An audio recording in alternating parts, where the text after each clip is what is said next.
Oh, you running the show tonight? I'm running the show. Frank's on vacation. Oh, okay. So be kind. Listen to the right. I'm okay. Be kind. All right, so if we're good to go, I'll kick things off. Good evening. Welcome to the Medfield Select Board meeting for Tuesday, August 20th. Certainly want to remind everybody that this meeting's being held in person as well as in a hybrid format. As always, you can go to the town website and look up tonight's meeting, and you can click on the Zoom link to join this meeting. If you don't have access to a computer, you can certainly use your phone. It's certainly going to be on Medfield TV. And the info packet, as always, is available, which is helpful. We got quite a packed agenda this evening, a lot going on. But I do want to remind everyone that this meeting is being recorded, so it'll be available on YouTube or on the Medfield TV website down the road. So please, with that, I'd like to take a moment of appreciation for our troops serving around the globe in defense of our country.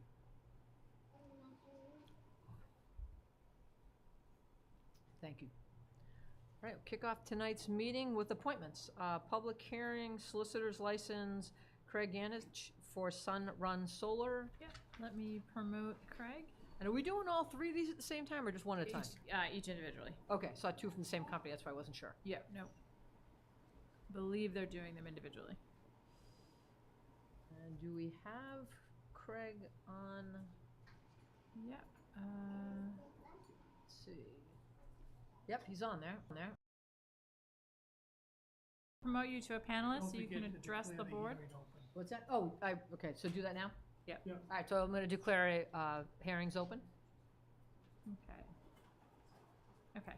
And Craig is online. Yeah, all righty. So let me get back to my info packet here. Okay, there we go. Excellent, there we go. Good evening, I don't know if you can hear me. Good evening. Thank you for joining us. All right, so, all right, from an application standpoint, do you just want to give a brief overview as to your plans, your objective, any insight you want to share with us before we start asking questions? Yeah, sure. You know, I just talked to people in town, letting them know about the Massachusetts SMART program and, you know, how they might get involved. By being involved in what we do is place solar panels on the roofs of homes for those homes that qualify. In exchange, the homeowner can purchase electricity, and that electricity is less expensive than, you know, what Eversource offers now. So it's a program that is run through the Mass Smart program. Okay. And I see you've got Monday through Sunday, 10 a.m. until dark. I think, have we kind of set a standard as to what we're trying to do for hours and? Yeah, two things for me. There's some other Sunrun, there's one other Sunrun request where the hours are different. I think it also said you were requesting for a year, and we typically don't do 3 months. So I thought dark was a bad answer, although sunset wouldn't be, because that's an objective. The last few have been 10 to 7. That's They what I have been thought. 10 to 7? 10 to 7. Okay, Okay, that's what I thought. Yeah, that's fine. that's fine, okay. Yeah. Yeah, because that way we can put it on, we put your name on the website, and if you were to come to the door and somebody wanted to question it, they can go to our town website and look up who we've approved as solicitors. So just having that fine line of a boundary, it just helps us and helps the residents Sure. know what we've approved. Okay. And then typically it's a 90 days, so do you have a start date that I'm gonna see on your application? I mean, I do a lot of work in Norfolk, and I don't want to like trip over the town line, and accidentally go into, say, Noon Hill and that area. So I just wanted to make sure that I had all my, you know, my T's crossed and my I's dotted. I didn't want to show up in Medfield unannounced or. So start date effective tomorrow, start date effective beginning of September? That would be, you know, maybe, how about this weekend would be fine. I'm sorry, you, I'm This actually weekend? away right So that's now. the yeah, 20th. this weekend or holiday weekend? This week? This weekend. This week, okay. So we have a fan running, so I apologize. I wasn't sure exactly what you said. No problem. All right, so start date would be August 24th? 4th, yep, Okay. through All right, any November, questions? through November 24th. So we typically do like 3 months, but that doesn't mean you have to go through a whole drill. You can come back to us and ask us to extend it at the end of the 3 months. It's just a way, we'll check, that way we check there's no complaints or anything like that, or no issues that have come up. Right. But the point isn't to make you have to jump through a whole bunch of hoops to extend it. If at the end of November you want to keep going, you can do it, you just need to come back and request it. That's fine, yeah. And I know in Norfolk, I call the police station and let them know where I am. And, they make the car, the license plate, just in case anybody calls. Yep. Okay. And then the only I don't know. okay. The only question I had is, I know we've got a request for 2 more people from Sunrun, and they asked for different hours. I don't think they asked for more hours than you did, so I'm going to just suggest maybe if it's, I think they differentiate a little bit, but we may want to grant them the same hours if it cover, in fact, let me just check to make sure. They wanted one Yeah, to it's 7 instead of 10. On an individual basis, the way that the time would be chosen. Yeah, and what I'm thinking from an administrative standpoint, it's easier for us to say we've got 3 people from Sunrun who are authorized to be there. If somebody says, gee, somebody from Sunrun came at 2 in the morning, we know that's outside the window. If they only didn't want anything before 1 or something like that, the fact that they're authorized 10, they're gonna do it when they do it, so. Right. It just keeps it agreed. simpler. Okay. Pete, any questions? No. You're good? Ready? I'm good, if you're Okay, good. I move that we approve the request for a solicitor's license for Craig Yancich from Sunrun Solar for 3 months, starting on the 24th of August, approved 7 days a week from 10 to 7. Second. All right, all those in favor? Aye. Aye. Against? All right, we're good. All right, thank you, Craig. Let them know to Does that, check in with the police. to Yeah, he require said he anything does on my that, so part? I'm- Do I need to get some kind of a permit from the police department, or do I need to carry anything with me? I don't believe so. You should have identification Yeah. with you, obviously, that you can show to people. That I do, but check in with the police it's how department I on your look at- first day. Excuse me? Check in with the police department on your first day that you want to go in Medfield. Okay, terrific. Yep. Okay, sounds good, thank you. All Great, right, thank you. all right, so next up, we've got Emily Murillo and Paula Reynos from Sunrun Solar. And hi, I apologize if I hacked up your names, you can correct me when we get going here. I'm trying to get Do we Emily on see right now. them? Yep, she's rejoining right now. See Emily, there we go.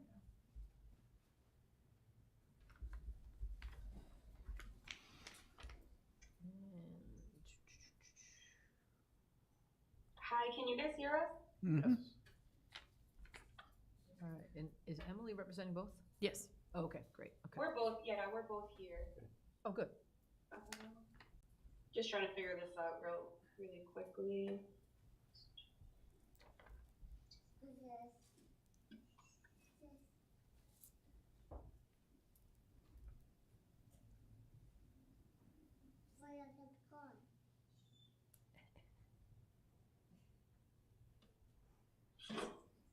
There we go. There we go. Okay, sorry. Getting us both in here. You're on the road. Not moving, though, that's good. All right, so welcome. So did you hear the previous applicant's discussion? Yes, it's very similar. We're doing it's the same objective. Okay. And so I'll chime into what we had just shared with Craig was that I know on your application you have Monday through Friday, 1 to 7, Saturday and Sunday, 11 to 6.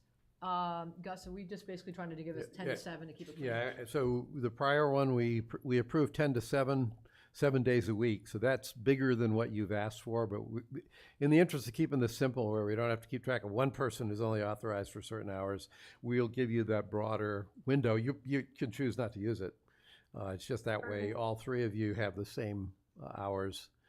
So that'd be 10 to 7. And it's set, I think you asked for 1 year. We don't do that. We do 3 months at a time. So if you want to start on Saturday like Craig did, then it's the 24th of August out to the 24th of November. At the end of that time, if you still want to be in town, you just have to come back to us and let us know. But it's just a way of us, as opposed to simply being you're authorized forever or something like that. It's a way for us to make sure that there's no complaints or anything like that. Right. Okay, that sounds good. Pete, any questions? No. Okay.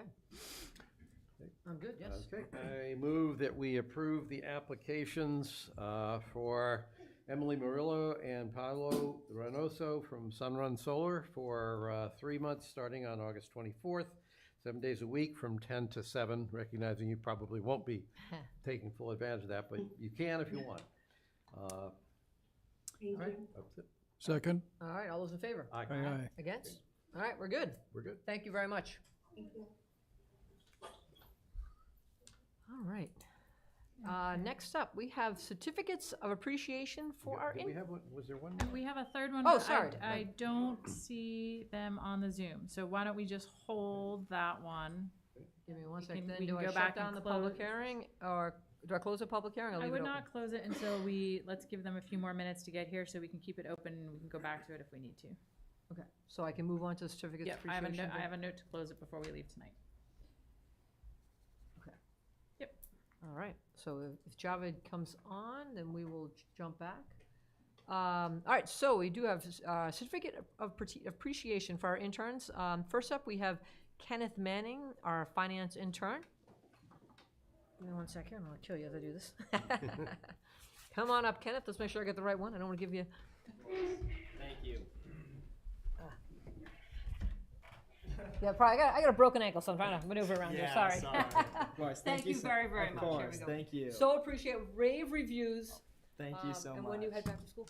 I head back actually in 2 days. Oh, So this is wow. my final day today. So I'm ending out with a bang. I'm excited to say for sure. Well, thank you very much. Well, of course. Thank Alright, you for everything. have a great semester. All right. Yeah, of course. Thank you so much.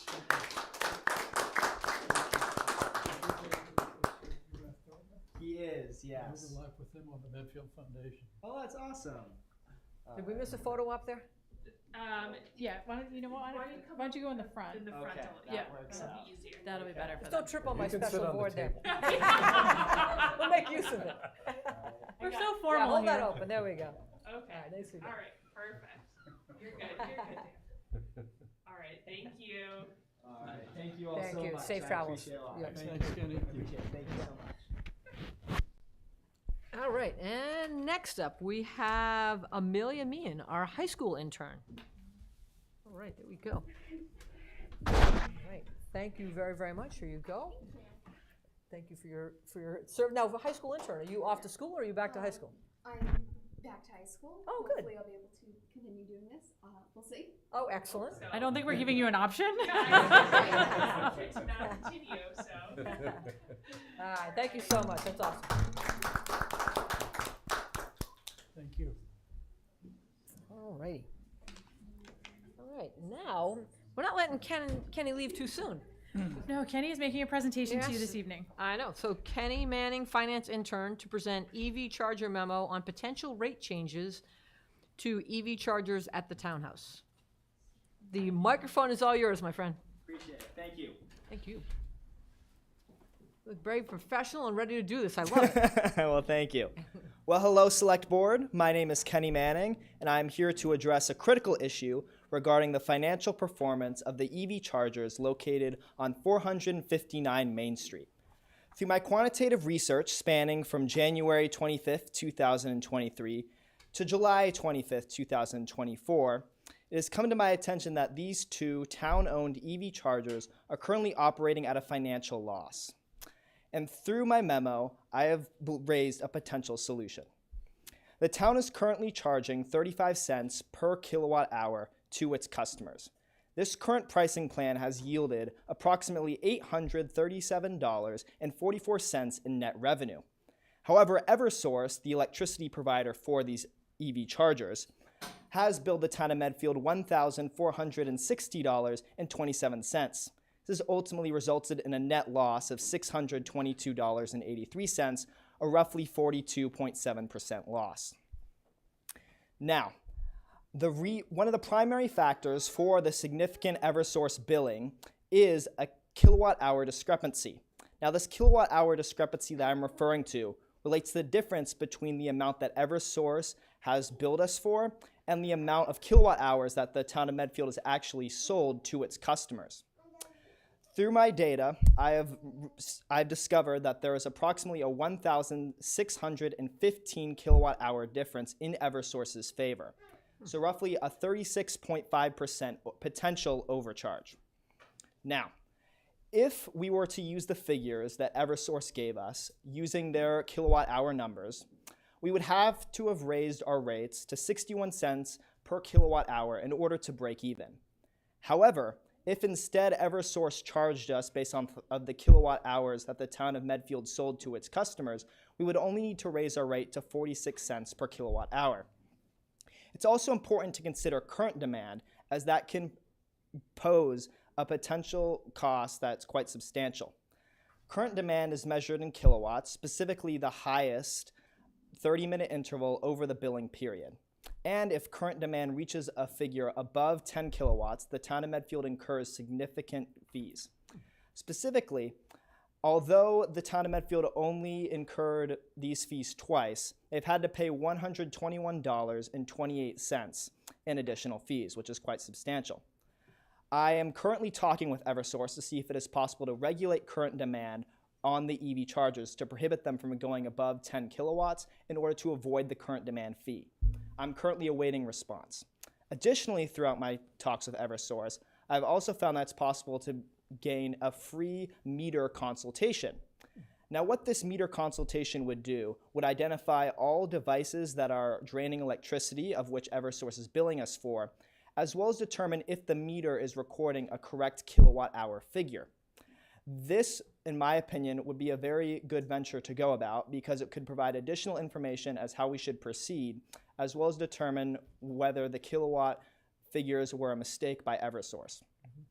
I appreciate you guys listening, and I would now like to open up the floor to questions. Thank you. Fantastic. Thank you for doing this for the town, Kenny. I'm very impressed with what you've presented us, and you've given us solutions, so thank you. Of course. Thank you so much. Any questions for him? No, So I have questions, Okay, but not yes. to challenge what you've come up with, but No to kind worries. of help me understand where we should take it. Okay. Just by way of review, when we put well, let me ask a basic question.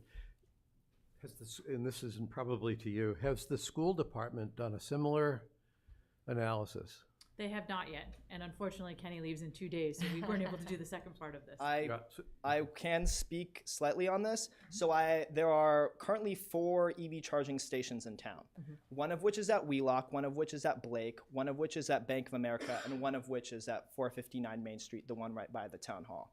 Now, the ones at Wheelock and Blake are also priced differently. The one at Blank is 35 cents per kilowatt hour, so it's the same figure as the town hall.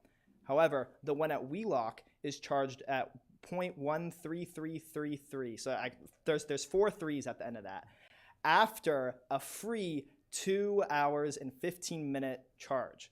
So I don't have access to the data for Wheelock, but it does seem like the Wheelock chargers would incur more fees and damages as opposed to what the town of Medfield one does at 35 cents. That leads to my next question, which is I thought the town was consolidating my question is so that sounds like the school's losses are probably at least equivalent to ours, or maybe not, because maybe their demand is higher. Who's paying the bills for is the school paying directly? So they're basically absorbing a loss, assuming they have a loss. They'd be absorbing a loss on their budget. Yes. Okay. So they're the ones that should have the incentive to track that one down. That's good to know.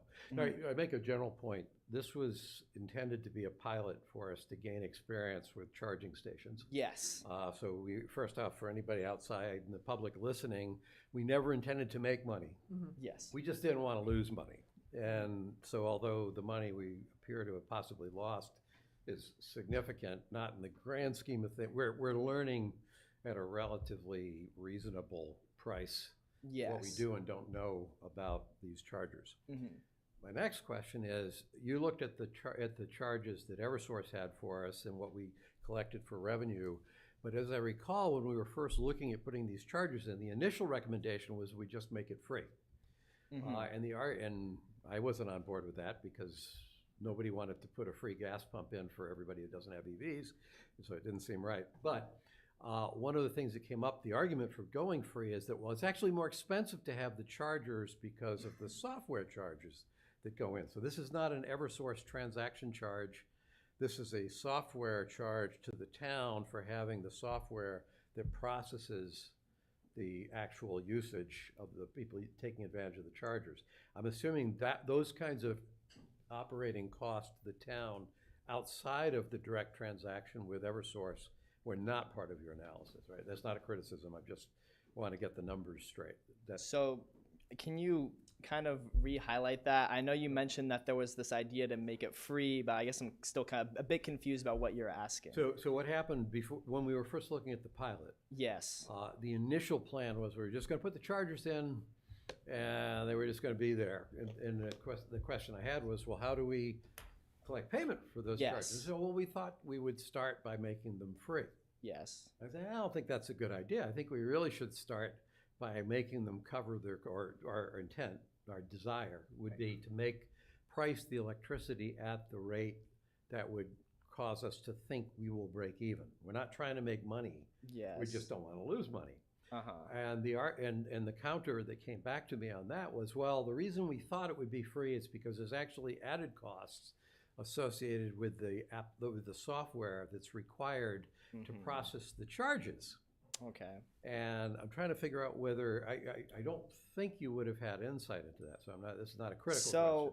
Yeah, did you take that in? I actually did. So the net revenue that the town received was $837.44. Okay. Now the actual revenue that the town received was somewhere around the figure of $1,001. Okay. So there were transaction fees, which I think is what you're talking about, that software type fee, which the town did not receive. And additionally, there was also optional assistant fees for which the customer could pay, which accumulate to 50 cents. And the assistant fees essentially are, if I'm a customer and I don't know how to operate the EV charging system, I can call the provider. They're going to tell me, okay, stick this knob into here, click these buttons, etc. So those software fees are a percentage cut from the amount of total revenue. Okay. So it isn't a flat rate or anything. Okay. So in that essence, I don't think that, or from my understanding of what you're saying, that that wouldn't be possible to lose money on that front. Okay. So I don't. If that's the only, we may have had an upfront software charge just to get the stuff, but that was, if it was one time. That was in the grant. And I'm not too worried about that. So I just wanted to be sure it was all accounted for. Well, thank you for clarifying. Well, thank you for clarifying. If it's okay, I would also, Penny Connor from Eversource is actually at the meeting and would like to join. Penny is the chair of the Energy Committee. Okay, awesome. And one of the things that's interesting, I think you're trying to find out what's the source of the discrepancy. Yes. But one of the things I found intriguing about your write-up is you said, well, it's also possible that even though these are charging stations and there's the transaction of the consumption of electricity yes. to charge the cars, it's possible that, I guess, the support that's required to support the charging stations, there might also be electricity that the town is using that doesn't show up as the charging that. And I just found that sort of interesting, and I'd be curious to see if that. Now that Penny's here, I just want to make sure Eversource isn't trying to rip us off. Yes. So, well, no, that's definitely a great point that you raise, and something detailed in the report is also the conversion of AC to DC power. There is some expected energy loss. And what I thought, though, and what I saw was kind of the average, that's roughly 10% energy loss. And the discrepancy is 36.5%. So I did think that there had to be something that accounted for that. As you mentioned, yes, there could be other devices that are using electricity. I know maybe just the ticker symbol, if you actually go to the charger, there's like a panel that says 35 cents per hour. So I'm guessing that uses up electricity as well. And also there's a light post in that parking lot. I don't know if that's hooked to the meter as well, which is one of the beneficial things I think about that energy consultation. If we were to do that, then we could figure out, okay, what devices are tied to this, and that can also help us project how much does that, we can forecast the cost of that in the future, and then input that into how much we should be charging the customers per kilowatt hour.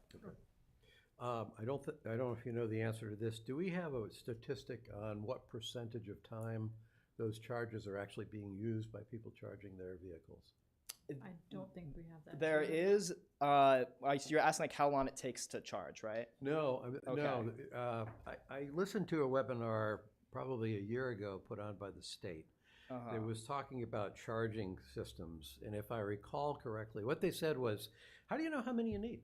You know, what's your what's the sweet spot for charging stations in terms of not having a bunch of stations that nobody uses?" Oh, But if okay. you don't have enough, then you have people waiting in line, and then they get tired of Yeah, waiting, and so okay. they kind of. And if I recall correctly, the usage of the chargers, and I could be wrong on the statistic, but the usage that was sort of like the sweet spot was you wanted your charges used like 40% of the time.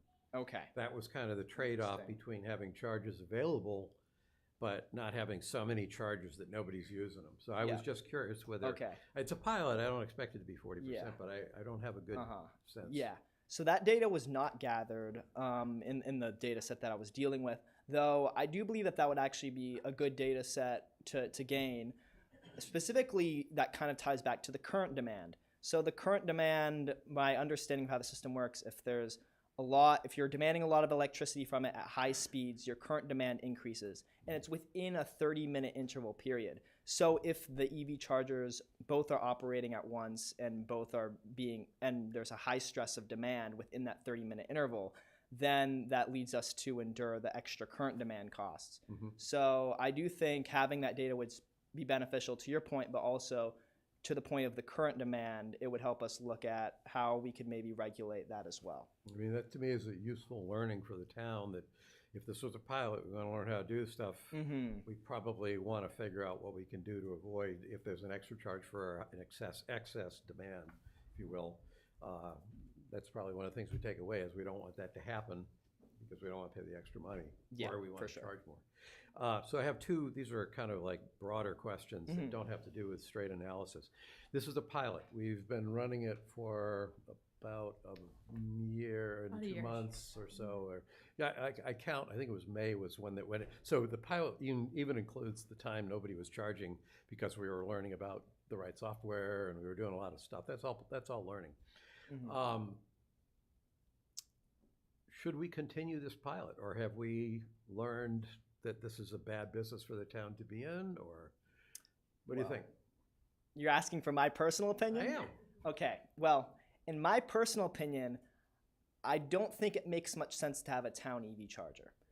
I understand that it was installed because we were given grant earmark, but there's already 3 EV chargers in town. It's a money loser. It isn't like there aren't enough chargers for people to use. I haven't seen there's plenty at Bank of America. There are ones at Wheelock and Blake. And from what I found is that there are people who also have plans that they don't need to pay directly the fee. They can say, okay, they have a deal with their car manufacturer that they have free EV charging. And from that point of view, they don't care what the rate is because they'll just go up to the Bank of America one, specifically with the bright glowing neon lights, particularly attractive for the customer. And they'll go and charge in that aspect. So if the town EV chargers are needed specifically for a town purpose, if there's like a town electric vehicle that they want to have their own charger for, then by all means, that could be an extra variable to analyze. However, purely from a consumer demand point of view, I don't think it really makes much sense. But if you do want to have electric cars maybe for the town, that's another variable to potentially analyze. Then it could be beneficial, but in the current state of how I see things, it's a money loser and it doesn't really make much sense. Okay. Well, thank you for that answer. That's Yeah. that's a great answer.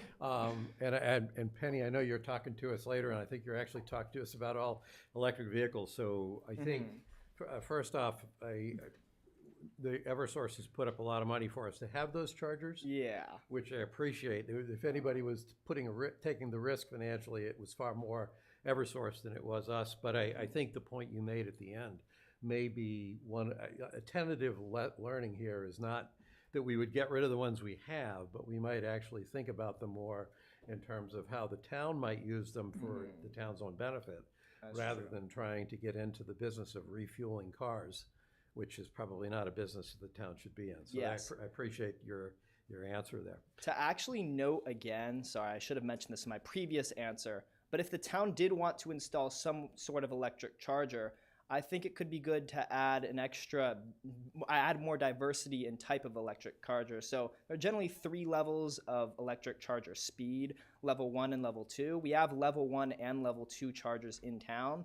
I don't believe we have a level 3 charger. So if we did want to add a high-speed charger, then that could add something new, something diverse to the town. But adding another just standard level 2 charger, I don't think really does that. But that could also be a potential avenue that the town looks into. Okay. Last question I have. Yeah. This one I think is going to be. I think I know what you're going to say, but I'm not sure. Right now, because the community choice aggregation plan we have, everybody that was on it, EverSource Basic, at least if they chose to do nothing about it, are now on the Medfield standard rate, and they're paying about 15 cents a kilowatt hour. Mm-hmm. If these are even at the 35 cent per kilowatt hour, forget what we might do to make sure we break even. Okay. Is there a good reason why somebody who can charge their car, so somebody living in town who has an EV, is there a good reason why they might choose to use a town charger rather than to use their own home charger where they're paying 15 or so cents a kilowatt hour? Well, there may be it's more cost efficient if you own an EV vehicle, if you're able to pay the upfront fee to charge at home, because you don't pay as much per kilowatt hour. Now, if I was going out, I guess, in town, or if I was driving through in town, as one of the points that you previously mentioned, and I need to charge my EV vehicle before I go somewhere else, then it makes sense. What you may also want to use a town EV charger instead of Bank of America, because Bank of America rates are typically higher. They're hovering at around 48 cents per kilowatt hour, but their rates also differ significantly. If you want to go to your most cost-efficient route, you should go to your EV charger in Wheelock, because you get 2.25 hours free. Schools are competing and with then each you other. get and you get 0.1133 etc. per kilowatt hour. So in some rare instances, to answer your question, in some rare instances, I would say it does make sense. Though in general, if you're really mapping out and you're being smart about it, it is more cost effective to charge your EV vehicle at home. So those who do have EV chargers at home generally are going to charge there, and that makes up a good chunk of the market too. So that also just eats away at kind of the demographic of who would actually be going to this, especially if gas vehicles, right? You go to Cumberland Farms, you charge up your car, or not charge up, you oil up your car, right? And people don't have gas pumps in their house, but that isn't something that applies to EV vehicles necessarily. So, Kenny, thank you very much for an excellent analysis. Of course. And thank you very much for some extemporaneous answers to questions you might not have known were coming. So we appreciate very much. Yeah, no. So do you mind if I have Penny in case she has any questions or No. comments during this time? So Penny's Penny, ready to you go. want to comment? I want to compliment Ken for a great analysis, and I would share that my team is at the ready too. They suggested, as Mr. Murby suggested, is that we check with the network flow provider, your network provider, and they can optimize the system. So we probably should do that. Our City of Austin's doing the same thing with all of their chargers. Additionally, there is some usage. We will check around what else is on that meter, but there is some usage within the box to ensure that it stays dry. So there's some other things that go on to ensure that charger operates besides just charging the vehicle. As far as our committee will certainly happy to take on evaluating where we want to go with the chargers in the future, and there's a lot of options we can do in that space. Okay. All right, Thank you. that sounds great. Thank you. Kenny, I applaud what you did here. This is fantastic. Thank you. Your preparation, your presentation, spot on. As chair, I just thank you very much for what you did this summer, and what you just did now was fantastic. So thanks for educating us, and now it's going to be up to us to decide, do we leave it at the same rate, jack it up a little? check in with us. Right? Break. My email's open, so All right, excellent. that's great. Well, thank you guys so much. I appreciate you spending the time to listen to my proposal and awesome. all of your hospitality. So thank you so much. All right, Thanks, Ken. thank you. All right, great. Thanks, Thank Kenny. you. Penny.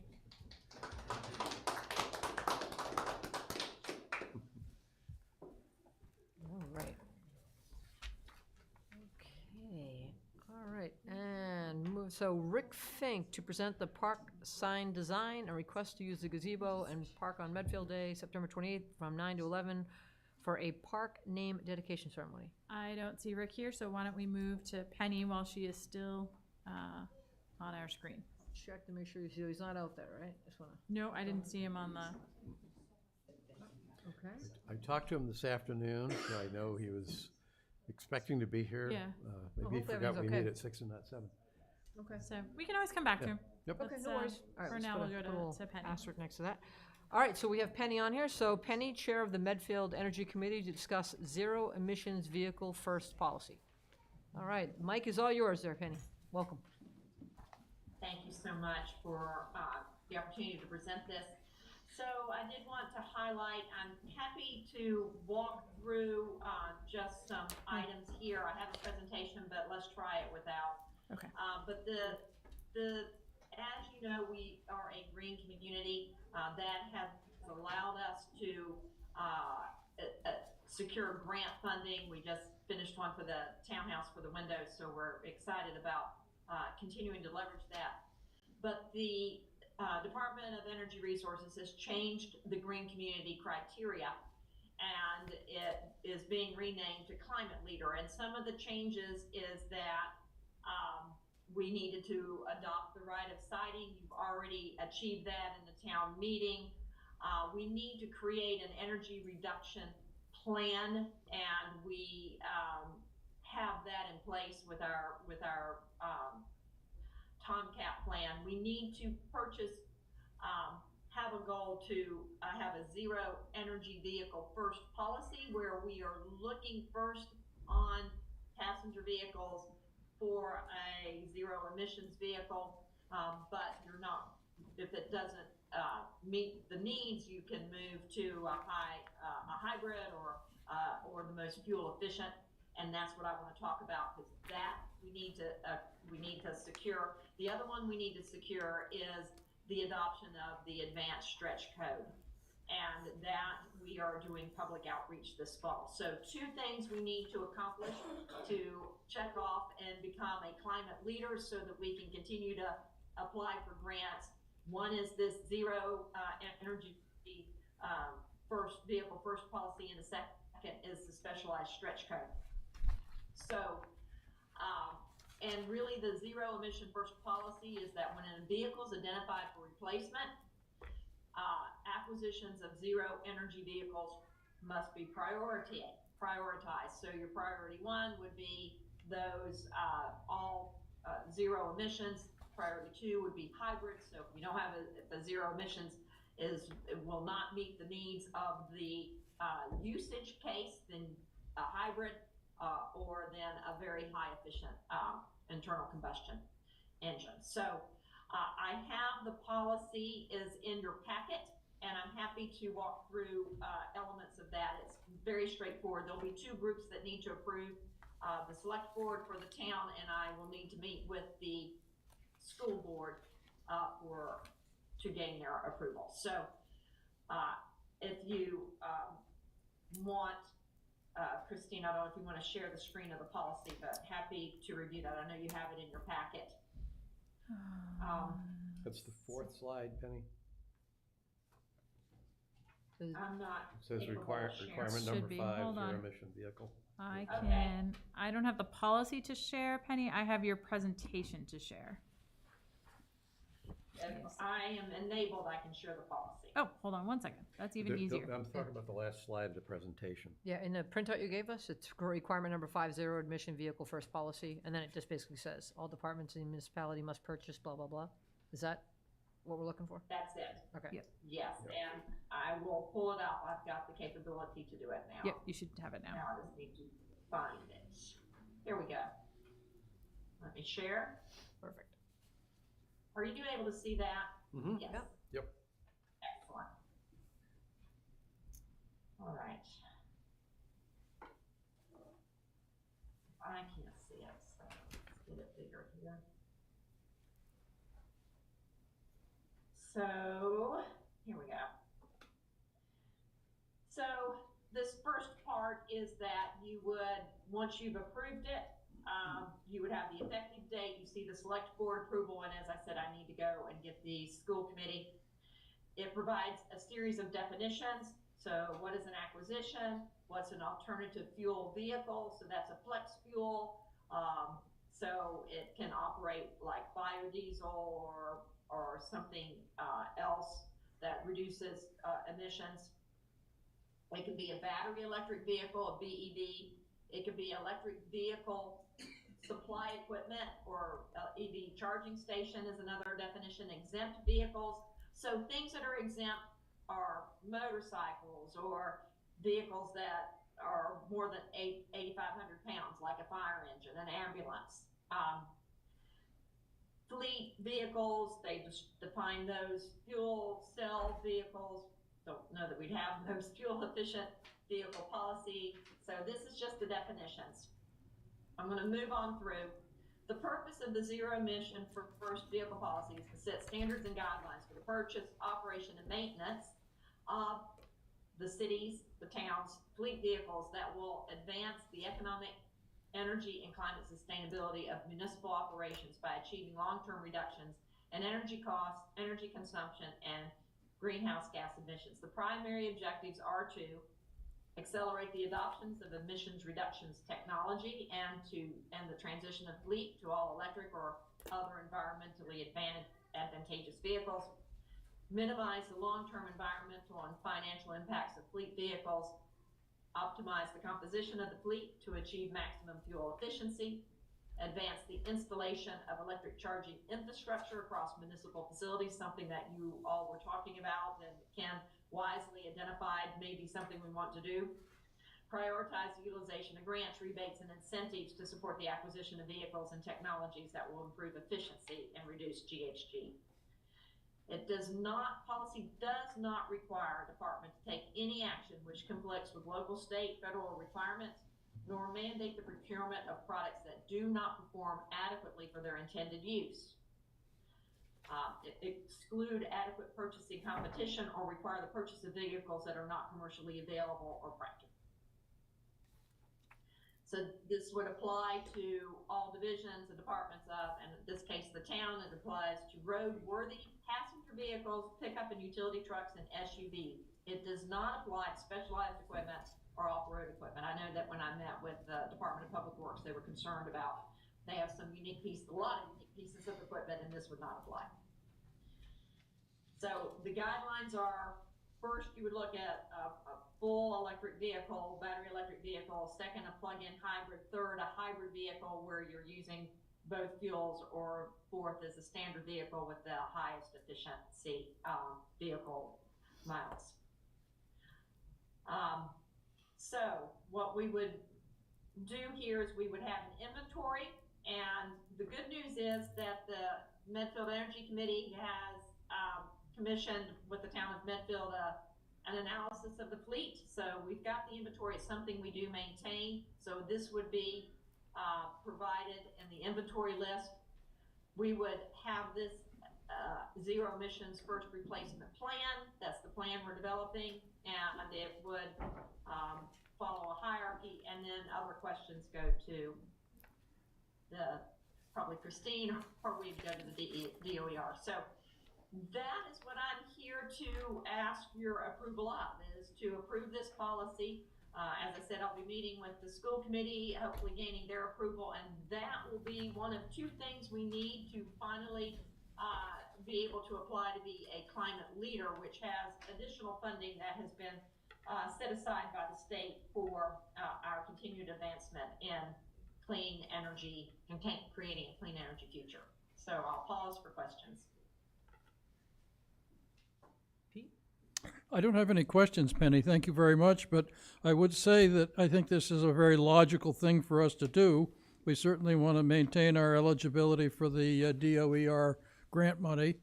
And it's just logical that we should be acquiring vehicles that are as energy efficient, as climate friendly as possible for the purpose that they're being used for. So it makes sense to me to adopt it. So thank you for bringing it forward. So my enthusiasm isn't as strong as Pete's or as broad as Pete's. So I have a few questions on things, and I went through the presentation ahead of time.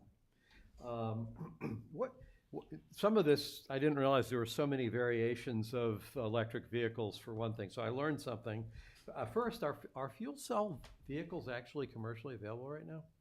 I assume that's like hydrogen cell, that kind of stuff? Hydrogen cells, the only ones I've seen have been at Greentown Labs in Boston. Yeah, so okay. So I've always thought they have great promise, but I also, every time I say that, somebody knows more about it than me, tells me where the technology is, so I was surprised it was on the list. But I liked them in concept. The next question I had is, I didn't appreciate that there was a difference between a plug-in hybrid and a hybrid. And I'm guessing a hybrid vehicle basically generates the power for the battery off of the fuel, and then a plug-in does not have that kind of a transfer, or what's the difference? It regenerates from the braking and slowing down, not. Okay. So why is it plug-in? So the battery electric vehicle. Yeah. Total is all electric. So that would be like the vehicle I drive. There is no other battery. That one I get. There's a plug-in hybrid. So I have a colleague, he has a Subaru. He plugs it in, it goes 40 miles. Right. He hardly computes more than 40 miles, but he has a range of 300 because it also has a gas engine. Right. So he's got gasoline to go long distances, but for all of his commuting as a plug-in, really solves a lot of emission issues. The hybrid electric vehicles, those are the ones that you see that are hybrid. They have the engine, they generate electric from the braking. So that's the third. They're more efficient than just not gathering that benefit from the braking. And then you have your standard vehicles. Okay. So that was one question. Then I think the real, let me take the statement, and this is off your slide, which I actually think is the same as what you had in the policy. Under requirement 5, zero emission vehicle first policy, the sentence says all departments in the municipality must purchase only zero emission vehicles for municipal use. Then there's a qualifier, whenever such vehicles are commercially available and practicable. So if I take a look at that thing that uses a whole bunch of absolutes in the front end, and then when it says whenever, I realize, okay, well, so there's the pressure relief valve. How is practicable defined? And particularly, I'm asking, how does cost, both acquisition cost but also life cycle cost, how does that feed into whether you determine whether something's practicable or not? Who determines that? The document itself and none of the research, I think that would be defined by the town. Cost certainly is a very important element, and whether it was available. So they are not requiring us to document our decision making. We're not required to defend why we didn't choose, but it would be based on an analysis, or as we're considering vehicles, to look at, does it make sense? And cost certainly should be one of the considerations we would have as a town for evaluating whether it is practical.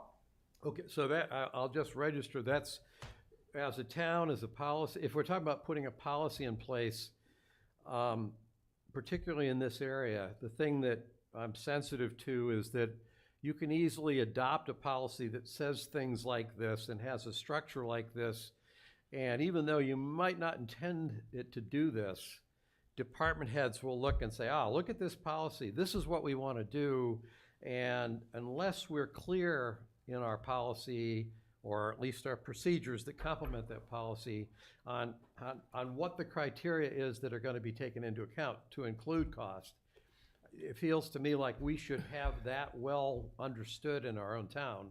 If we have the flexibility to have it be what we want, I think that's great. And might even go so far as to ask the Energy Committee to and as part of this policy, if you're recommending it, is to provide at least a draft of what that criteria might be. My biggest concern, and I've voiced this in the past with the climate action plan, is that when we approve something like this that's intended to achieve a certain environmental goal, that no one think we signed a blank check by approving it. And so having some clarity around the practical side of things will make me feel a whole lot better about the policy. I certainly, we can find a way. I've often thought, like police vehicles, I mean, the fastest vehicles on the road today are electric vehicles. I've tried to beat Teslas and I can't, not in my BMW. So it's like, so from a performance standpoint, for certain things, I could see them being far superior. Although I think the first time I mentioned that to Chief Garrett, she was saying, well, it's really hard to get a good police car that's an EV right now just because of design. But I'm not against what EVs bring to the table, but I would want to know that we are being financially prudent in how we look at that. And I think that's two sides of it. One is what it costs to get it, but it might be that it won't cost so much to get it because of the grants that are available, but also what it costs to maintain it, to include, are they going to last this long? The maintenance costs, I think they're supposed to be cheaper unless something bad happens, but I don't know. So anyway, that's my reaction, is I'm looking for the financial side to complement the policy side of encouraging this to happen. And I think that's my, that's my main point. Okay. So I will be happy to ask our committee, as I said, we're developing this long-term vehicle plan, to build in some criteria. Some additional criteria I would suggest is the need for usage during an emergency. We need to be very cautious if we have a long-term outage of how we're going to charge these vehicles if they're needed to support during an emergency. So we'll put together some criteria, because you certainly would want to be positioned to support the town in all different aspects. And we can put those, I think, with our kind of longer range plan. Mm-hmm. I don't think this, it's giving you the relief valve, as you said, with the practical. Mm-hmm. That's, if we do that, I'm going to be pretty happy. Yeah, and well, we will provide criteria of what you should consider when you're considering practical, and cost will be in there. Life cycle cost, maintenance cost, emergency response. So I've noted all of those. Okay, thank you, Penny. So Penny, just kind of a silly question, but as I'm listening to you, I'm looking out at Mo, right? So I want to go through an example, and I want to find out how strong the teeth are if we sign a policy like this. So Mo comes to us and he's looking at a truck. Might not be a heavy duty truck, but it's a truck that he comes to us and says, this is what I'm looking for, and I'm going to go traditional, maybe low admission, but not the right fit right now, and he makes very strong justifications. If he, as the department head, makes that justification and we support it, there's no violation, because he's given all the reasons why it's not the right fit, right? I just want to make sure that we're not forcing department heads to go down any path that doesn't make sense for their department. Mo will only look for 8,500 gross vehicle weight vehicles from here on out. He likes rules. But you have a hybrid now. Say it again, Penny, I'm sorry. I think that defining the criteria, we do not have to defend or prove. There's no audit about what we did. Okay. So I think that if we take on the additional responsibility of developing a long-range plan for the vehicles so that we can be thoughtful about this over time, and that we define for our town what practical is, and that is shared with the department heads, that then they have committed to follow that. But we don't have to document or prove or be audited that we've done this or that, nobody's going to second guess what we decided. Yeah. Well, yeah.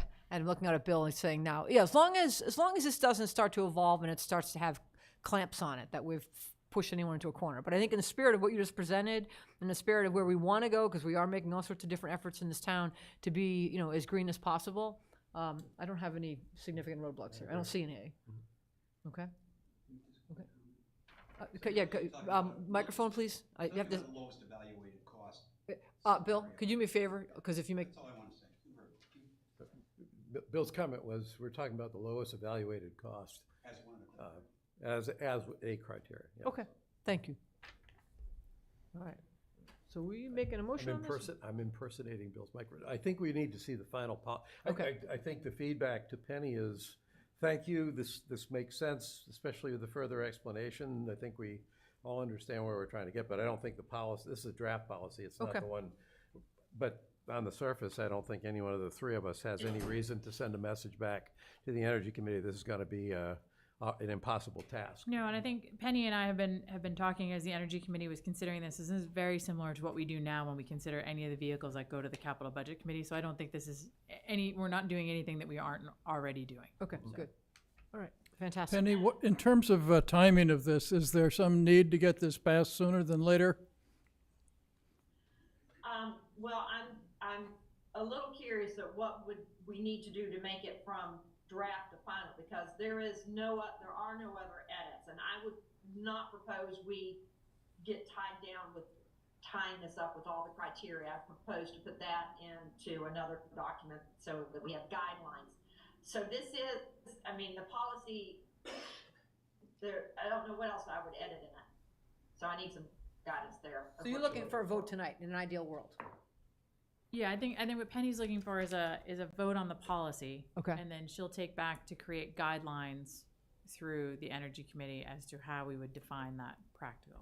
I think what Gus is saying is you'd like to see those guidelines included within the policy. Well, no, they don't have to be included in the policy. I mean, I didn't realize we were voting on a policy. I would have read it a little differently than I did. I'm not actually, I didn't read it for edits. I don't think there's anything I'd want to edit, but I didn't actually, in other words, Penny, if you can wait till our next meeting, I think there's not a problem. It's just that I didn't read it that way. I think I'm happy with what Penny said. When I read this, I could read it a couple of different ways. One way is the federal government, certainly, and the state government, in the anxiousness of dealing with climate change goals, can easily push communities like ours to just do things without thinking about the cost. I can't tell you how many people, even in this town, have said we need to do things because there's federal money there. And I usually say that's a very Pavlovian response. Federal government dangles money over your nose and you just sit up and with your tongue hanging out. Maybe that's not the smartest thing to do. I just want to make sure that what we're doing does in fact not only take advantage of whatever grant money might be out there, but also make sense for the town to do it on pure, detailed, technical grounds. Whether there's grant money or not, if you believe that there's an environmental issue we should be trying to address, then is this the thing we should be doing? Now the fact is grant money makes it a whole lot better. But that's kind of for me, the motivation should be in that sequence. The only thing I took from today that I think was important that matters to me is that we in fact are going to create that criteria. That criteria is going to look at practical issues. And I'm not trying to, to your point, Penny, that we don't even have to report how we did it. I am not looking for like an excuse to pretend like we're doing something that we're not really doing. I want a good faith, sincere, but pragmatically solid criteria. Doesn't have to be embedded in the policy.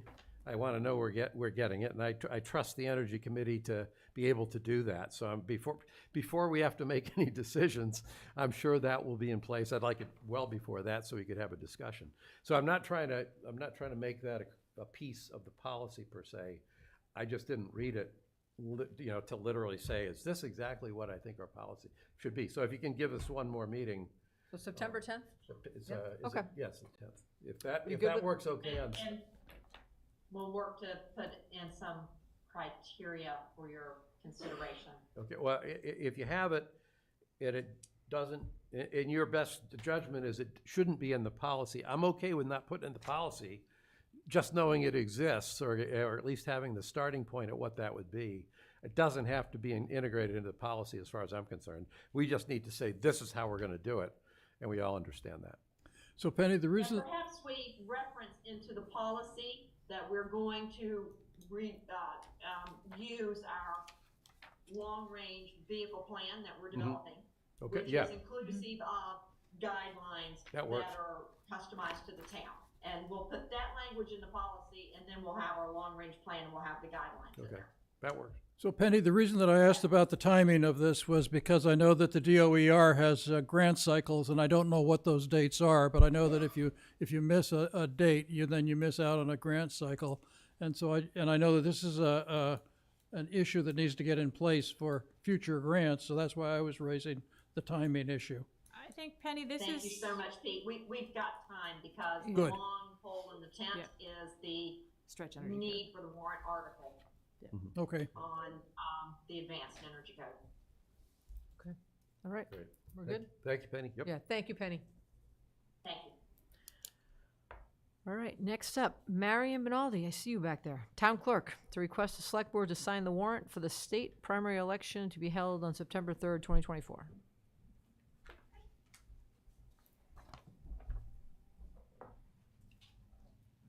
You look like you're walking a tightrope. Well, The chairs are not in the right spot, I know. it's all right. So I'm asking you to vote to sign the warrant for the state primary that's coming up the day after Labor Day, September 3rd. Tuesday, our polls will be open from 6 a.m. till 8 p.m. at the Council of Aging Center that day. We are also starting early in-person voting here this Saturday, this weekend. So I should walk up and vote so they can't. You're drive up not and vote. walking. You will, most people could, but I don't think you can. But yeah. But yes. All right, Your motion? make a motion. I move that we sign the warrant for the state primary election to be held on September 3rd, 2024. I second that. All right, all in favor? Aye, aye.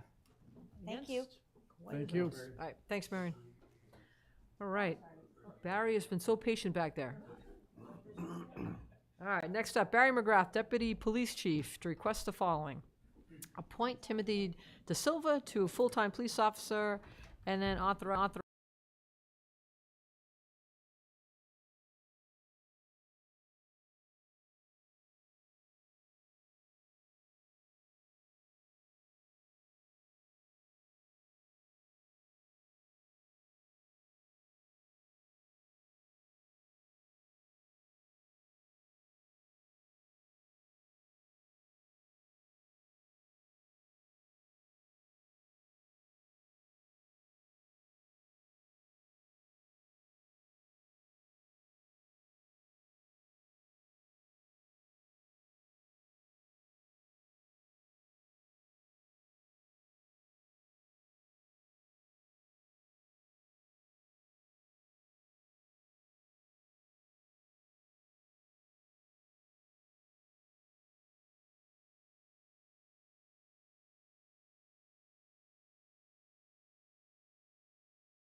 Right now. today. He's gonna start patrolling out front. It's on a shift. No. So I just say All right, effective. so I would say that's effective immediately. Ping, officer. I'm here Sure. if you want me to. Absolutely. Oh, let's just do it. What's that? We're gonna swear him in, we're doing everything. All right. I have those, yeah, you should come see me. Get out of the background there. Oh, you're fine. Ready? Yes. All right, I'll come up here.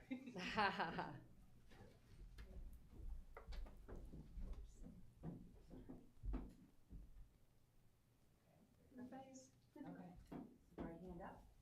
Do you solemnly swear that you will faithfully and impartially and to the best of your ability perform the duties to the office of which you have been appointed in accordance with the Medfield Town Charter, the bylaws of the town of Medfield, and the general laws of the state of Massachusetts? So help you God. Yes, sir.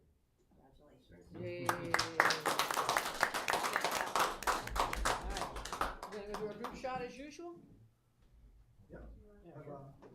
You want us to all move back? No, I'll do it. Gonna get a photo with them. You're gonna get in there for a photo, Pete. In the front for the photo. No, this is the part, we're not gonna. It's hard to my little leaning table there. Hobbling in there. Perfect. 1, 2, 3. Great. Thank you. All right. Congratulations. Look forward to seeing you out there. Congratulations. Thanks so much. This is the town administrator. Nice to meet you. Mommy, Mama's here. come on. Okay, Thanks for coming, Mom.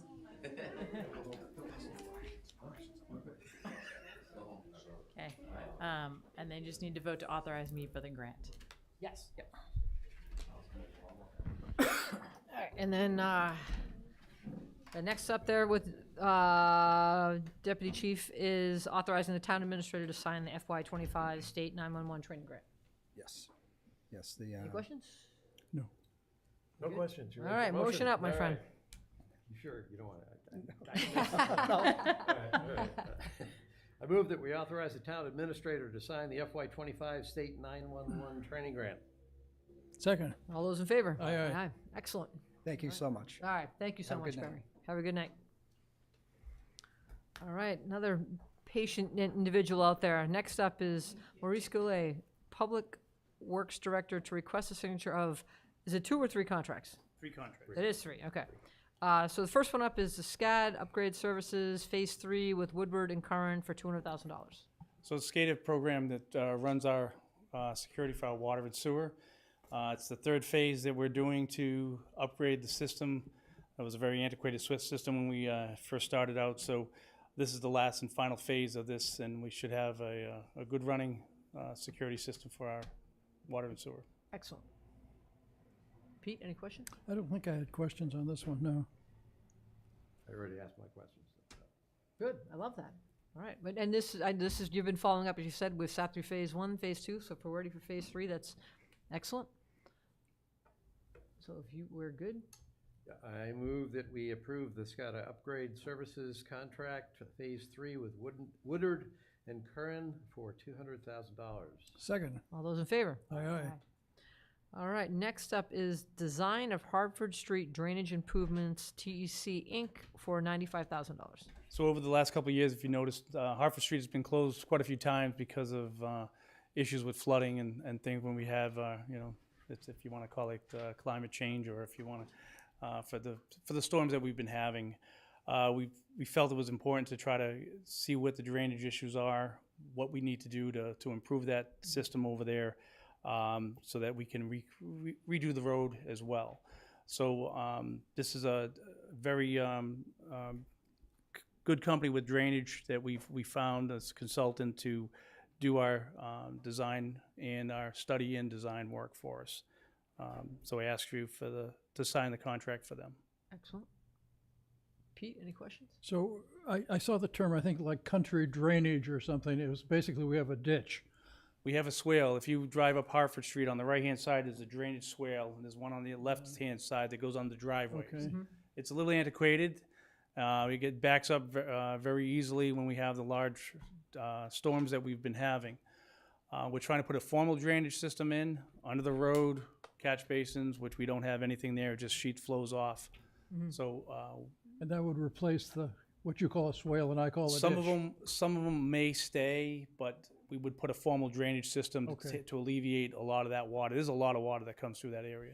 The other thing, Mo, that interested me was that it went down as far as the houses went and it didn't go beyond. Is that because the ditch doesn't go beyond that point? It backs up from further downstream. It goes all the way by Phillip Street, all the way through that area. It backs up all the way through to. But we don't need to study or change beyond the point of that. Not if we can control the water at the beginning of the process. All right, but you're treating the area that you need to treat and. Correct. Yeah, okay. Because we'll All right. diversify it into different areas and not have it go into one area. Thank you. Mm-hmm. No question. I do have a silly question. So if they go ahead and do this improvement, because the sides of that road are horrible, and they're only getting worse, not better. Is there a chance then that that section would end up getting road pavement improvements? Yeah, so we're trying to do this first so we can do the roadway over. Okay, I don't think anyone's going to complain in the town of Medfield if you go that direction. All right, we're good? Okay, yep, you ready? I move that we approve contract for the design of the Hartford Street drainage improvements to Tech Inc. for $95,000. Second? All those in favor? Aye, aye. All right, third one up here is contract management services of the Medfield wastewater treatment facility in the capacity of the chief operator with Weston and Sampson Services, Inc. for a 3-year contract, with year 1 being $155,400, year 2, $161,880, and year 3, $168,600. For the past, I believe, close to 6 years that we've been having this consultant. We did an RFP. Weston and Sampson did put in for this again, and they've been doing a great job for us at the wastewater treatment plant. The 6 years that we've had them, they're there all the time. They've been doing everything we need them to do. We're doing a lot of improvements down there, especially with our I&I program, with our all the different parts of the facility, the processes. We're doing a new UV system, and doing a new influence screen, which helps to improve the system down there. We're also doing an assessment down there. So with their guidance and their oversight, it's been really working out well for us. So I do highly recommend that this contract goes to Weston and Sampson. So Mo, my understanding was that we started with this route of hiring a consultant to run the wastewater treatment plant because we couldn't find an operator who was qualified. Is this your preferred way, or would you prefer to have a... We have done both. We've gone out for a chief operator multiple times, and just recently we just finished going out again and have not found any qualified candidates that can really handle the job. This last time we hired Capital Strategy Solutions to run a full recruitment for us, and we were not able to fill that position. And we're not the only ones. People are just not interested in going into this. So your preference would be then to hire an operator Right and now, have him be yes, on the absolutely. staff? Okay. Because we not only get the chief operator, which has been a consistent person out of their company, but we also get the backup of the company too. That's good. I guess that's a little different than what I was asking. Oh. If you had your choice, would you stick with this model of having a consultant run it, or would you hire a full-time If we can operator? find a qualified candidate to Okay, run the that's what I system, thought, yeah. that would probably be the preference. Because you wouldn't keep looking for one if you didn't, if you Correct. preferred this. Yep. Okay. All right, so that gets back to what I remember coming back from one of the very first MMA meetings, annual meetings, and people were pushing privatizing the water Right. well systems. There apparently are private companies that'll come in and do what Woodard and Curran is doing here for the wastewater as well. Right. So we could turn the water system over to a private company, but we don't want to do that either. No, I think it would be very costly for us to privatize Okay. that, because we'd still be responsible to pay for all the upgrades, and still be ultimately responsible for what happens. So then my last question had to do with the fact that I saw the 25 hours a week is what they were saying. Yeah. Is that about what they spend, or do you have any idea? So if you think about having a full-time employee with vacation, sick time, personal time, lunch breaks, coffee breaks, whatever you want to call it, certain time off, they don't get that. They're there for the 25 hours. So DEP allows us to do the 25 hours rather than a 40-hour week, which would cost a lot more money. Yeah, okay, thank you. Mm-hmm. So, actually, my line of thinking, it's not about the contract itself. The contract's fine. But somewhere along the way, I happened to look at the list of, open positions for the town. This is one of them that's been open.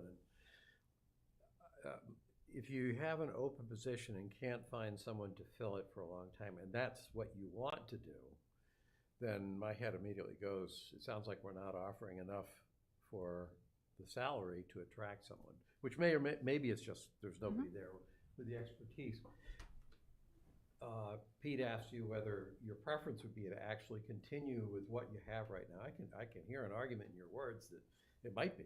You've been doing this, this is the people, he already knows it, doing a good job, bird in the hand.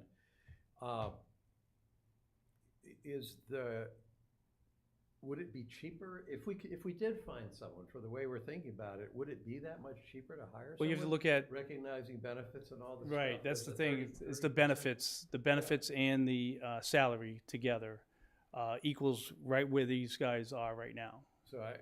Where my head was really going, and I'm not trying to push you anywhere, but where my head is going, I'm not sure that we should be keeping an open position open if, there may be reasons why we should, so I'm not trying to talk you into something here, but if we like the person and they're doing a good job, and if you really look at the full up cost of a town employee, and this is someone who's doing a credible job, then you can keep it open if you want to. Maybe if somebody, because this person could decide they don't want to do this anymore too, and then you're not out. You still have a contract. They'll put somebody in there, but right. I could actually see with the scenario that I think I'm hearing that we would just say, no, actually we don't want to privatize the water or sewer department, but this is a position that because of who we have, because of the job they're doing, and because it makes economic sense when you really think about what it takes to hire someone, that we ought to just say, like, it's your call. It's working now. I think what happens is with a consultant, you're always going to get more and more of an increase in cost. Yeah. Where when we have a full-time employee, there's an end to the cost. No. But not as much as a consultant would probably come up with. Okay, answers my question. Great. Okay. And I think the other thing is the Water and Sewer Board has asked us to keep the position open to see if we can still try and recruit somebody as an employee. They would still prefer to have an employee over the contracted position. Okay. Yeah. I get that. Okay. Yep. But something you said that I think is really helpful is something goes wrong, you have the bench strength behind him to fall back on. And right.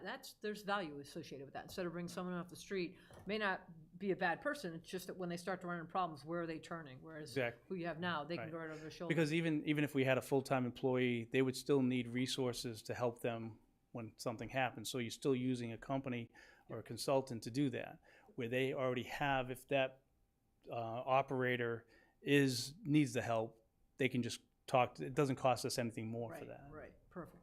Okay. But if you have a long-time employee who knows your particular town and your particular systems really well, that's invaluable. Like,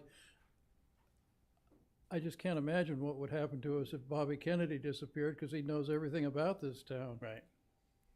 Trying to hang on as many people as we can. He knows where all the bodies are buried, trust me. Those are the same words I that take were your rattling line through from my you. mind. All right, did we get a motion? Yep, I move that we approve the award of a contract, let's see, I gotta get the right words here, because I just had that one written down.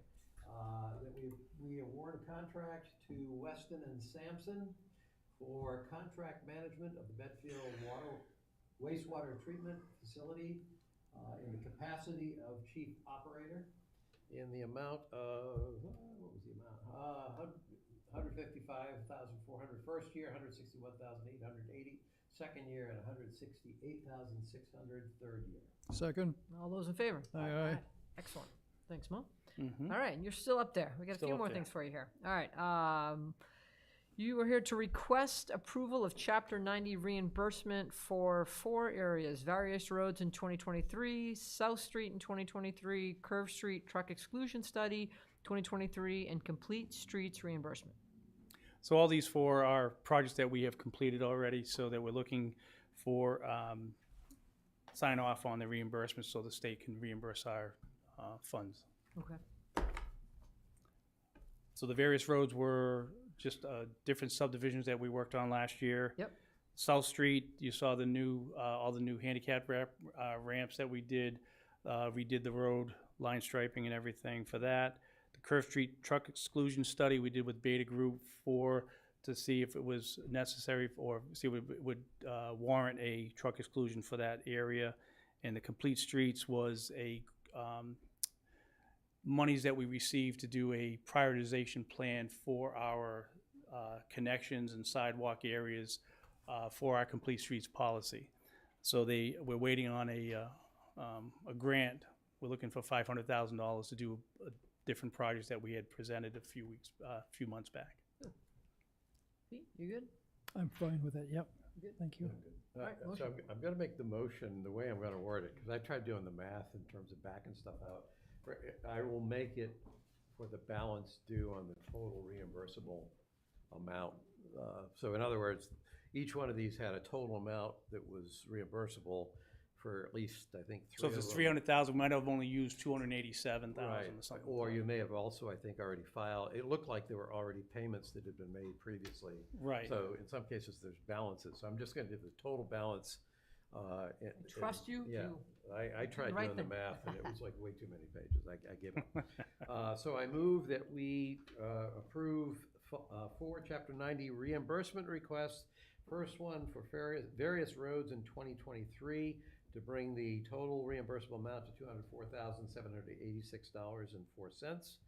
The second one, South Street project in 2023, bringing the total amount reimbursable to $377,981.24. The third one being the Curve Street truck exclusion study in 2023 for a total reimbursable amount of $9,500. And the fourth one, the Complete Streets reimbursement, total reimbursable amount $38,000. Second. You can check me on that. I Yeah. did my best. It was like, No, you did I had a lot of great. numbers to play with. So,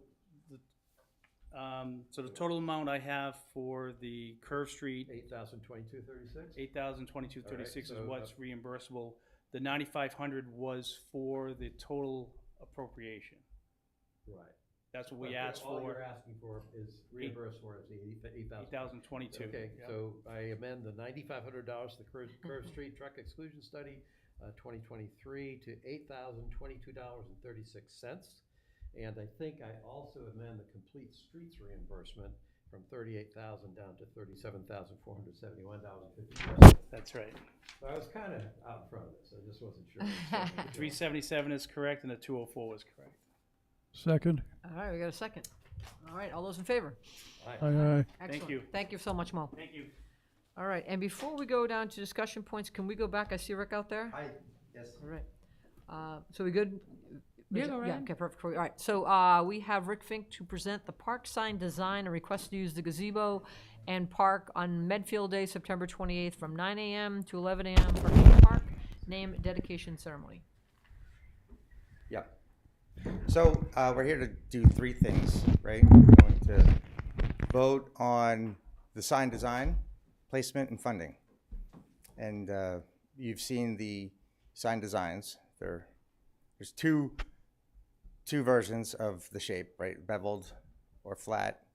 One has just the title. The other one has the title with the remarks about the students' involvement, which Eileen, you had concern about or just didn't think it needed to be there. I would argue that it really reinforces that this is the product, the result of a project-based activity the students did. And it reinforces that they do have a voice and that they were involved in something. So it sort of memorializes the experience for them. But otherwise, I think it's over to you. I mean, yeah, I think unless there's any questions, but it's the only thing that came up. Pete first. I don't have any questions. I thought that the sign looked best on the gazebo itself, the Yep. design you showed us. I was sort of agnostic between having one or two, and I thought it made sense to have the tagline about the voting and the kids' Yep. involvement, but Okay. I'm not particularly strong on that one way or the other. Okay, but you would prefer to keep it on? Pardon? You would prefer to keep it on? Sure. Okay. Yeah. That all? Yeah. Okay. In my case, I think the beveled, didn't mention whether beveled or just the rectangular one. I thought the beveled sign that had kind of the little scallops in the corners looked nicer. I actually think it's a nice thing to put it on the front and the back of the gazebo, only because so many people come in from the library parking lot side that I think it's important to have a sign where people can see it from the street, but I think it might also be nice. And it's not, the placement of the sign on the gazebo people aren't gonna hit their heads on it, that's not gonna block any visibility, so it seemed like it fit nicely there. Like Pete, I would be in favor of acknowledging, this whole thing we did because it was proposed as a process to introduce students to kind of how voting works. And it was carried in at a time when voting is a controversial and, you know, it's been a contentious issue for the entire country. There are no mail-in votes on this. There are no mail-in votes in this, that's Yep. a good thing, but I think that was the point. I think there was also, at a time when it would be easy in this country for kids growing up to see what adults are doing to one another, to not actually grow up with the courage and the confidence to realize, yes, you too can have an influence on something, and you too have a voice in this society. Mhm. I think it was just a well-timed thing to do that, and for that reason, I'm in favor of actually marking it down so if they forget or if somebody else forgets, they are reminded that this was actually a decision that kids in this town made, not decisions that adults in this town. I would take it a step further and say it's also a reminder to the adults in the town on, you know, how to behave, right? I mean, there's no these kids. Well, I'll say it. I mean, you know, these kids weren't talking trash on social media and yelling at people or spouting off their opinions. It was fun. Everyone was engaged. The kids would campaign with like, vote for this one, and you know, who are you voting for? It was engaging. It was great. Anyway. And then you mentioned the third thing was cost. Yeah. So that's the other piece that I guess we have to. Yeah, to that I would say the cost is incremental, right? So if we go high end, right, the ceiling of this would be 2 beveled signs, one for the front, one for the back, with install of both. It'd be $1,300 and $65, $1,365 something. If I remember correctly, it's in there. It's under $1,400 bucks. And this is something, so I think you're asking us to pick that up, which I could see in the economic development budget that we have, that would be a reasonable thing to do. But I don't think that was something we actually have discussed and committed to in this process. The price tag didn't show up until the back end of it, so. Well, I haven't seen the price. What's the price again? I'm sorry. Under 1,400, roughly 1,365. So the only, I will chime in because I sent an email to Rick I hadn't had any chance to talk to either of you about the sign, the design, the whatever. So I don't disagree. I definitely think the bevel it just falls in line with the design of the gazebo itself, right? Sure. Yeah. Having 2, again, I agree. You either coming in and you're enjoying the park and you're having lunch out there, or you're coming in from the library side. So it reinforces the naming. I am not a fan of all the added, because if you go around town, there's all these different signs and it's not name by name by name by. And I understand that it's a unique environment, we let the kids do it, but it's not something that's there just for tomorrow. It's there in 20 years, God willing. And I'm not a fan of this, I'm gonna claim I did this. Like we've got the ribbon cutting ceremony coming up for the Hinckley Helper singing. I found out all 3 of our names are on that sign. And I'm like, why? Our name doesn't need to be on the sign. This Board of Selectmen supported it. But in 20 years, I don't care who was on the Board of Selectmen. People might be like, oh, that's the group that helped fund it, or that's a group that got behind it. So that's why when I had that in my mind, when I saw that across there, I'm like, I'm not knocking the whole thing that we did. I think that's great. Mm-hmm. But why do we have to have it when it's just the name of a park? That's what it is. Yeah. And if you continue to use it for purposes like, oh, are you going to do the Thanksgiving, the Wednesday before Thanksgiving event to kind of even reinforce? That's where you got this underway. You started there. What, to continue doing it as a Well, I'm curious whether you thing? are going to do that, because that's kind of what drew it, right? You were like, I'm going yeah. to do this event. I mean, that's how. Yeah, that was the genesis of this. I just want to throw a pizza party. Yeah. And I had to come to like 2 or 3 meetings, and I was getting sick of saying the park with the gazebo in it, next to the library across from town hall. Does it have a name? Someone went to go. Where I'm going with that is, if it's going to be something fun where the kids are continue to be brought in for events like that, yeah, you'd be like, okay, I understand why I want to do that. But if it's just being named a park in this town, I don't, my own personal opinion, it just takes away from the charming look of the sign. Because the font you chose, the design, I think it looks good and it looks clean. But again, if you guys are hell-bent on having it, I'm not opposed to that. You make a good enough. You make a good point. Can I just give my closing argument, because I really do believe that. I understand what you're saying. It's kind of like I laugh at the "I voted" sticker. It's like, you're 45, good for you. Like, grow up. You need a sticker. Like, this is sort of like, look at they did it. And then reference to you guys being on a sign with your names. In 50 years you won't be here. This is more about, the student body that's always here. The students. It's like playing. It's the name on the front of the jersey, not on the back, right? We're not writing down all the kids that played a part and voted in the activity. We're just reinforcing that there was a lesson in civic engagement on how to vote. We actually applied knowledge to creating a product through a project-based activity that involved the private sector, me, the government, you guys, the school committee. No, not the school committee. But the innovations director and the principals at the two schools.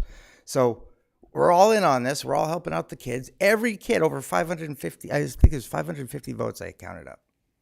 And, they were very enthused about it. And I think that if you don't put it on there, it was a missed opportunity to memorialize this one time unique. It's more than unique. It's no one's ever going to do this again, right? Like this is your park. This is the park of the kid. This is for the kids, right? It was the center of town. We kind of make it all about the kids in this town. I think that's representative. So my argument would be, if you put it on in 10 years, would it be bad? And if it was there, I mean, I just feel strongly about it. That's all. It's really going to be a very short period of time where kids are involved, right? 10 years from now, most of those kids will be graduating or whatever. So it's kind of like what I'm saying, like with the new ribbon cutting for Hinckley Helpers area. Yeah, our name means something today, but it doesn't matter. In 30 years, it's like, who was behind it? The select board was behind it. That's the board that's behind it. The gazebo is really the town gazebo, right? The kids might have named it, but it's the town gazebo. So you just said, oh, it's the kids' park. I kind of take that the wrong way. It's never, we got the kids involved to be engaged, and now we have a name, and we got it from the kids, but that's the town park. That you have so many, you're going to be using it on Medfield Day, and Gene Minio will use it for something for Bell Forge, and that's a very town-centric park. Yeah, but right. It's nice that we got the kids involved. Yeah, I guess I would walk that comment back. It is a town park. It's your property, your jurisdiction, but No, it's like that thing that just says kids actually have a say here. Yeah. But that's my closing argument. Pete seemed to be on board with it. Gus seemed to be on board with it. It's just you and I that have conflicting.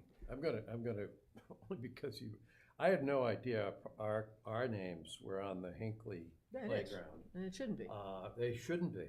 If there were any names, it should be the heads, the folks that headed up the Hinckley Helpers. And they won't put their names on. That's and a if killer. it was somebody from town, just so anybody out there is listening, the person who came up with the great idea for the ARPA funding to push this thing over the top faster was Christine.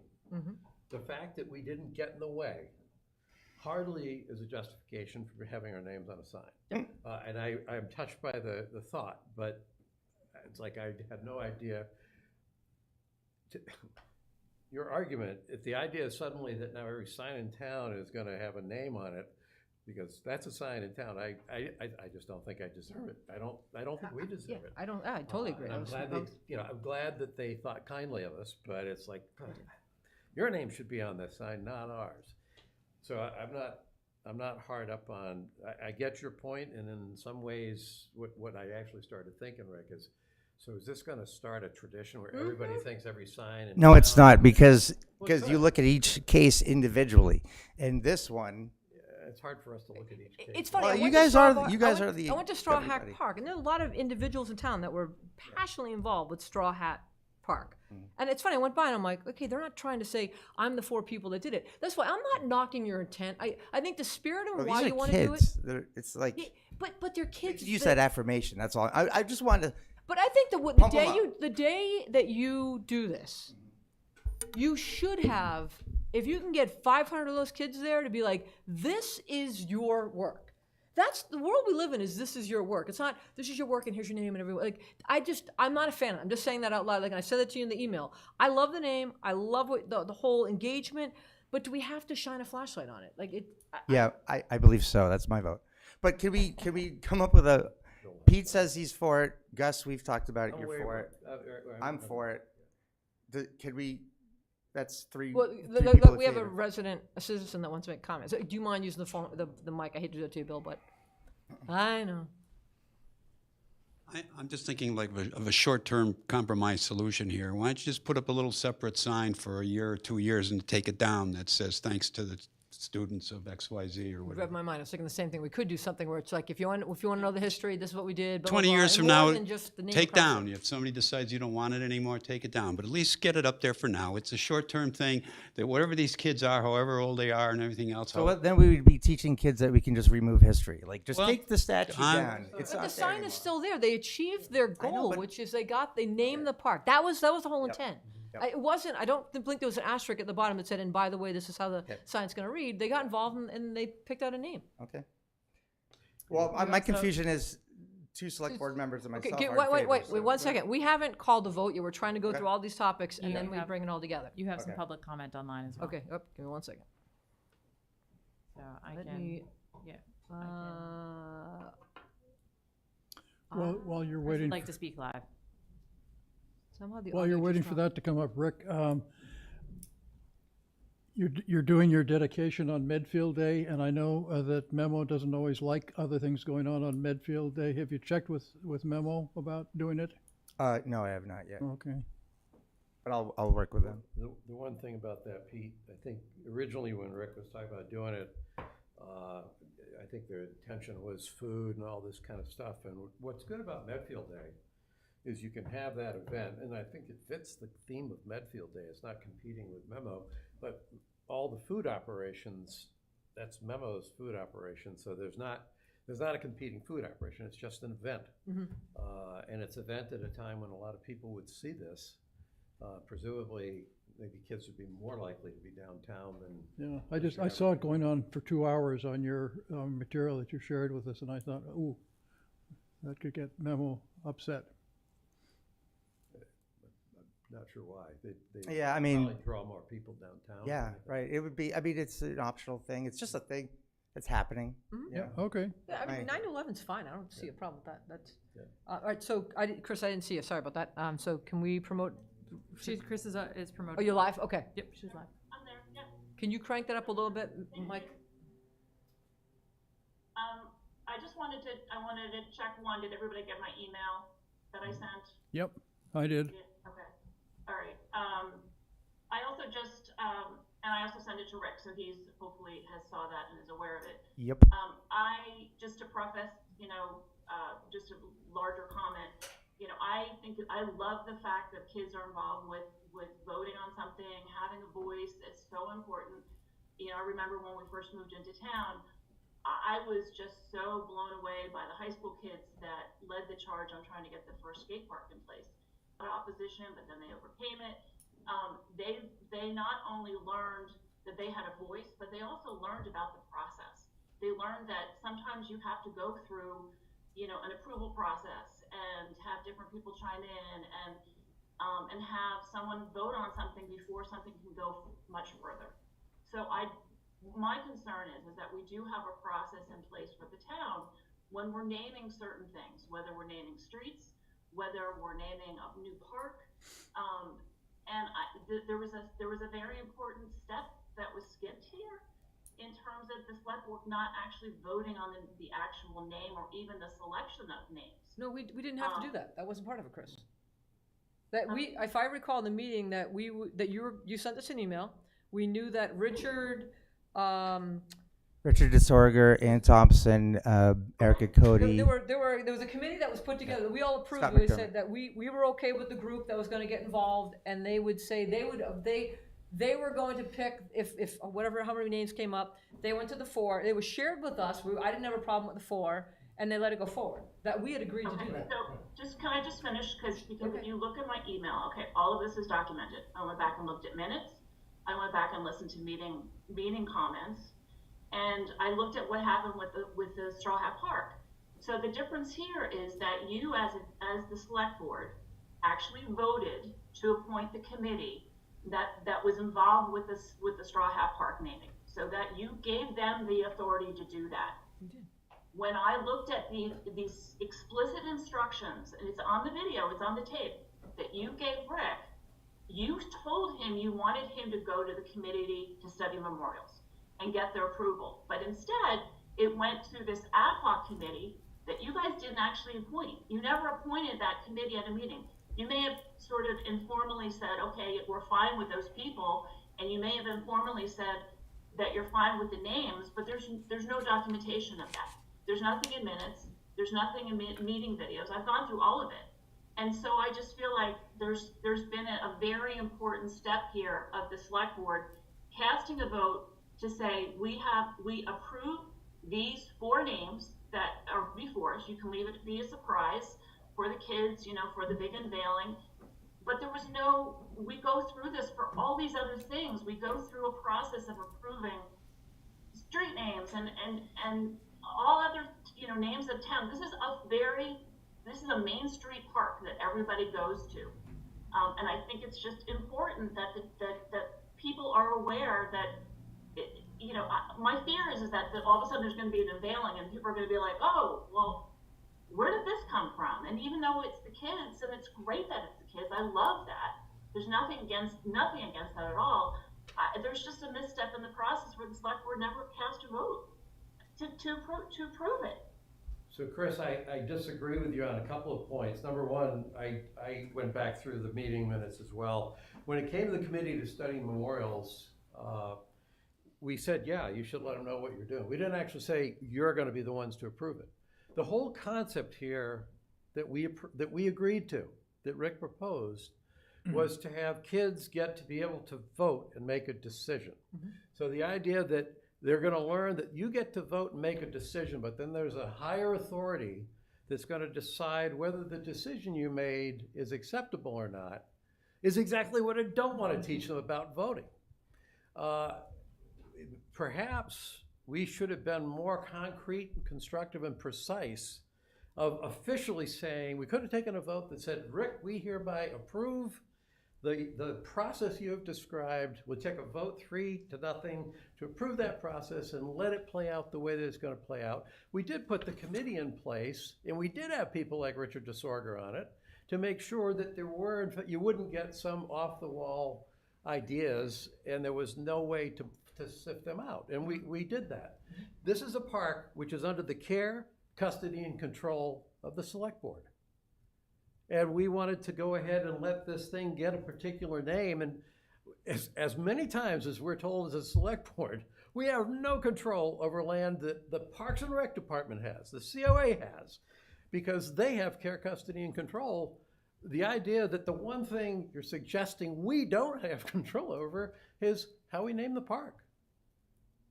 It just, given the circumstances that led to it, if we were just saying, hey, we want to name the park, we would have gone, you're right, we would have gone to the committee to study memorials just like we would for a street, or anything like that. In this particular case, a proposal was made to involve kids in a democratic voting process and to give them good reason to basically expect that the town was going to, assuming they stayed within some general guidelines, that the town was going to listen to them and abide by their decision. Right. That's what this was all about. We didn't have to approve the options. We deliberately didn't set ourselves up to approve their vote, but had they come in with something off the wall, we would have jumped in and stopped it. That's fair. If they'd done something that was really bad, or that we would have raised it. And what's important is the names did come to us. So it was like we saw it and it was like, all right, and the committee that we knew was working together with you. So I when I read your email, I'm like, we didn't do anything wrong here.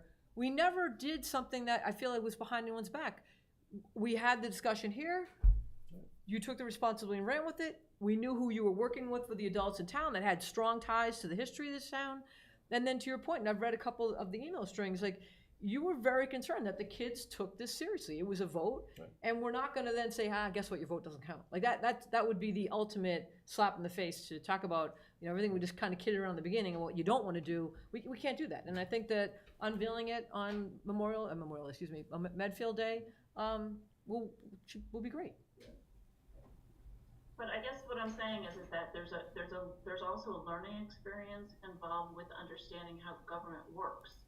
So it's not just elections. When someone runs for election, if you run for office, there are steps that you take to get on the ballot, to certify names. What did we do wrong? Chris, I'm really confused with, we didn't do anything. There might be a way you're interpreting how you wished we did it, but we didn't do anything. No, wait, remember that. I'm going back and looking at the actual instructions. I looked at the audio, the videotape from the meeting back in November of the actual instructions that you gave Rick of what you asked him to do, and that was in keeping.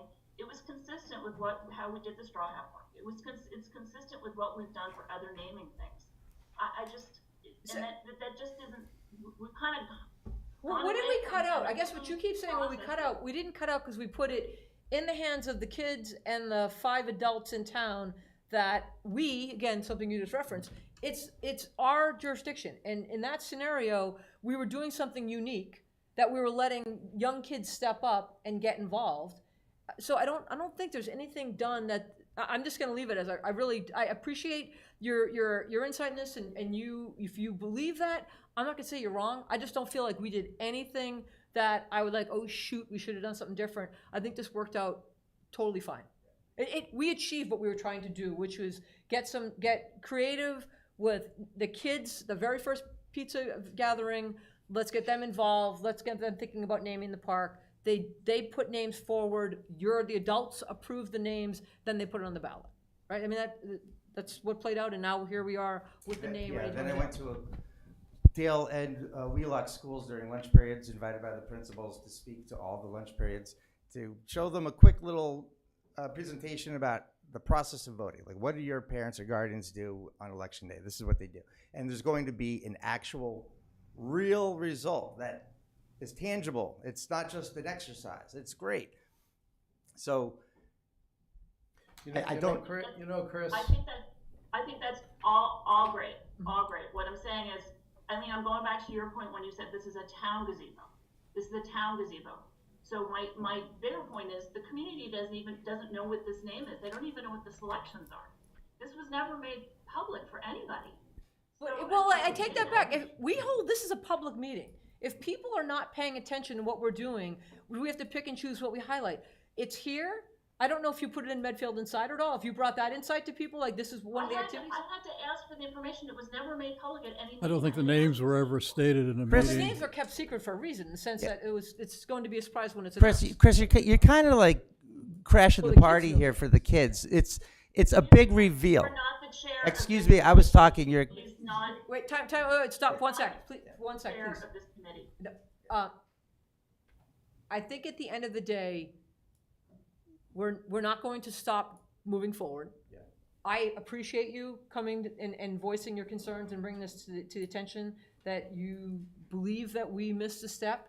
I don't believe we did, but that's okay. The kids all know the 5 names that they had to choose from on the ballot, or 4 names, excuse me. I'm thinking 5 adults on the committee. So we are. Yeah, Chris, just to respond to the point you made about kids need to learn that they have to, make the case and all that. I think, as I look at it, the purpose of this process was to teach kids about the democratic voting process and how that works. To go back to the thing you pointed out, that you like what kids did in the past, if a bunch of kids in the schools had come to us and said, we'd like a skate park, and we were sympathetic to their desire for a skate park, I could have seen us saying, well, we're going to work with these kids to help them understand how to build consensus to get the support of the town for a skate park. And then I would have focused on, I think, the kinds of things you're talking about that you think kids should have learned. I didn't see this process as intending to teach them that piece of consensus building and making your case and pushing for a change that you're trying to get the government to agree to cooperate with. I saw this as a process that got kids involved in voting and basically all the way out through them realizing, and when we vote and we reach a decision, even though we're kids, we can still reach a decision that the town will listen to and the town will act on. So to your earlier comment, I just think I was looking at that process in terms of what I was hoping kids would get out of it as being a little bit different than what you were thinking kids should get out of it. And you're right, the process you're talking about is also a good one for them to learn about the hard work of building consensus. So it's not that you're wrong about that being an important thing for kids to learn. I just think that wasn't certainly in my mind, that was not what this process was trying to get kids to understand. It was really trying to get them to understand why voting is important and how it can have an impact. So I guess, Chris, what I would say is that I'm appreciative of you bringing all of this up, and what I'm thinking of myself is that I would appreciate if the select board had been a little bit more of a protocol going forward and was less ad hoc about certain of our things that we do. And this is one of those areas where I feel like it might be good for us to actually come up with a better protocol, so the next time this comes up, we know how we're going to do it, and not just do it in a less formal way, and build in the sorts of things that you're saying that we should, and make sure that the committee on whatever they are, monuments, has seen it and signed off on it, and all the people that should sign off on it have signed off on it. So that's my goal usually, is to figure out how to make things better in the future. Fair enough. So we still have are you all set, Chris? So we still have to determine what the sign's gonna look like, because that needs to get ordered if you wanna have it. I'm sorry? We still need to determine. I think we're all on board with that scalloped corner. Okay, and voted on by, or just Warrior Park? I'm willing to switch my position to say no, just the straight sign. I think you made some good arguments. And something you didn't say, but Rick, because I was good with that to reinforce with kids that they did it. But as Eileen was talking, the kids that did it will see that on the sign as meaningful. Mm-hmm. The kids that follow them will see that on the sign as something other kids did, and they'll react one of two ways. They'll either say, so what? It wasn't me that did that. Or they'll become, so what's the thing that we need to do to get Inspire them. Yeah. It could inspire them to come up with something. I'm not thinking of inspiration so much as glory seeking. It's like, I do hope it, Oh, I mean, see the fact the sign's there and someone says, it was kids in the fifth grade, that, the elementary school kids that put that sign, that named that part, that's what should inspire them, not the little tagline at the bottom. Mm-hmm. And I'm looking at it and saying, 4 years from now, the kids that see that sign, they might be intellectually interested to know that kids chose that, but it won't be an internal accomplishment for them. For that reason, that's kind of what drove me to say, I think Eileen is Keep it right. clean, keep it simple, and it's meaningful. I mean, so. Yeah. Congratulations, you won the debate. I'm not looking to win. I'm literally, it's not about winning, right? It's like you've done such a great job. I think the sign looks great. It's very clean already, so. I like this gentleman's idea about the accessory thing. We could make a temporary I'm not opposed thing. to that. Do I need approval for that one? It would be like I don't know. We could. Well, here's the deal. Because it's on town-owned land, and let's not set the precedent that people can just bring it forward. It's a very simple process, and we can improve it. I mean, just to Chris's point, like we don't want to go willy-nilly. If you're going to put something in there, bring it forward, and everyone in town will know that Rick's going to put something in there, and it's been approved. That's great. Okay. Okay. All right. So just to finalize, we're all on the same page. 2 signs, the beveled edges. I keep wanting to say the name, I'm gonna catch myself on a running surprise. Like 4 times I've meant to go say it. I'm like, I'm not supposed to say it. I just want to, and I can't believe 6 meetings and we haven't said it yet. And then we will find the money from Economic Development Fund. Okay, we're good. We're good. Thank you, guys. I move. For the record, I move that we approve the sign, 2 signs, scallop corners, just the name, and up to $1,400 in economic development funds to pay for the construction and installation of the sign. And the coloring that you used in the images to us, that's the coloring you're going to go forward with. Okay, great. Second? Are we good? Yep. All right. Did you do second? I'm sorry. I did. Okay. All right. All in favor? Aye. Aye. All right. Thanks for doing this, Rick. Thank you. Alrighty, now we are down to discussion items. Town Administrator FY24 goal update and FY25 goal discussion. So I think given that it's 8 o'clock, we're 4 hours into this, I think the most important thing, I don't want to go through the entire document that I emailed you this week, but I would like to set out the process. Good. So that we can have a decision and you can present hopefully by the first or second meeting in September. So I'm assuming that, Gus, you're willing to take the lead and do as you have in the past? Yep, I am. Okay. My ankle genuinely appreciates it. And then if each of you want to work with Gus on completing that spreadsheet and then forwarding, scheduling a meeting with me. Absolutely. Yeah, so I actually, oddly enough, I was on the website because when I reviewed the meeting minutes, I discovered I was delinquent on putting the call into the AG's office about the way we approve our meeting minutes. I have a message in, they haven't called me back yet, so they wanted me to send an email, and I was trying to get an answer sooner than that. But when I did that, I also looked at I just happened to also look at the evaluation thing, and it basically says ideally you should have somebody not on the public body to compile individual results, and I think we had last year, I believe. Mike? No, last year I believe Pete did it. Pete did it. Yeah. Pete did it. Yeah. Well, so because it then says, but if you don't have someone, it's they tell you these things that, well, you could do it if we prefer you not. But one of them was you can have one member of the public body consolidate. They can't communicate. They can't do anything with it. They just simply pull it all together. So I'm happy to set up the sheet, and Pete, if you want to do that, again, that's right. We just need one of us to do it. It doesn't, it's sort of a drill. If Pete did it last year, he's up the learning curve maybe, but does that work?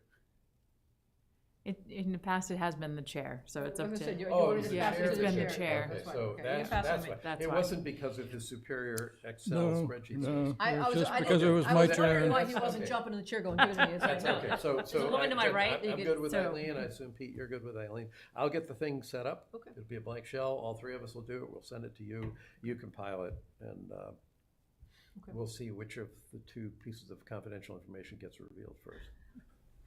And then I assume we'll proceed in the past as we have, where each of you will schedule a meeting. We can do a one-on-one discussion as well when we review that. Yep. If that's the case, then I will let you take this and review all of the update to the goals. I would like to point out, in terms of talking about the senior tax relief programs, the governor has recently signed the HERO Act, which actually makes 2 more property tax exemption available to our veterans. So I will actually update this section of that now that that has been signed, and I will give that to you as consideration of adopting those locally as well. Okay. And then briefly to talk about 25, and we're way ahead of the curve because last year we didn't approve goals till the end of October, so I feel like we're ahead of the game, but I don't want to get too comfortable. Like, wow, are we ahead? Woo. I know, I don't want to get too comfortable. But I did want to just talk about some of the things that I've been leaning towards, and they're very project-oriented this year. One, I need to move the landfill project forward. We've made some initial, had some initial conversations with DEP. We have a new, if you approve the contract tonight, we have a new environmental counsel who's very familiar with landfill regulations, so we feel we can really move that forward quickly. We now need a policy for naming things, so I added that to the fiscal year 25 list. I really want to focus on succession planning for our department heads. When I meet with all of my department heads and review their goals for the year and what they've accomplished before we issue the merits, one of the things I started asking some of my more senior staff is their timeline for retirement. And we have a significant number of retirements over the next 5 years. Mm-hmm. And I would like to start laying out having deputies, having assistants in place. Obviously, our compensation may not be as great as some of our other towns. So we have had some other towns steal some of our people, which has left us at a disadvantage. And I'd like to get some people in place so that we can have more continuity of those departments. Can I make a quick comment on that? I was thinking of this the other night. Somebody made a comment about, I was walking, and somebody made a comment about your pay, and I was like, whoa, wait a minute. She didn't just fall off the apple cart. Like, she's been here for 25 years, right?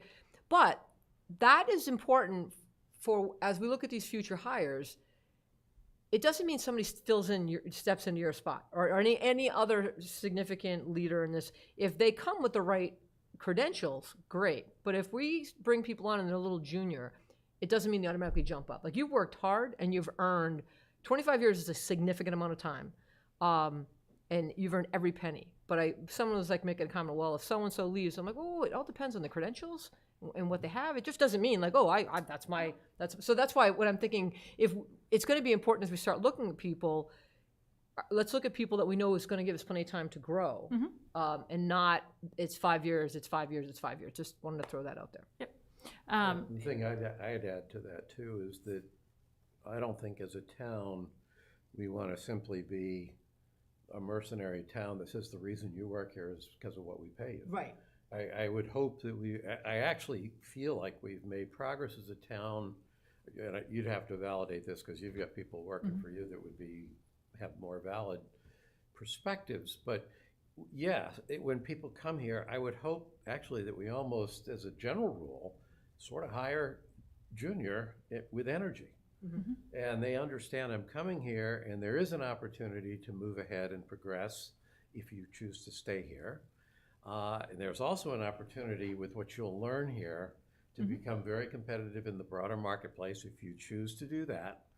But the reason you're here is partly for what we're offering you in terms of long-term development, and partly because I would hope that the tone of this town, the culture, inside the town, including the culture the three of us try to help set, is a place that, quite aside from what exactly you get paid, I actually kind of enjoy coming to work to this place.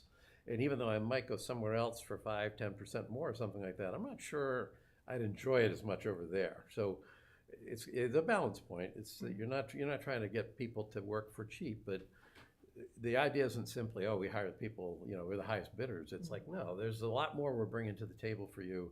If you are a strategic, career-minded person, there's a lot more we're going to offer you here than you might find somewhere else where you're just being hired and they're paying a price tag for you to show up.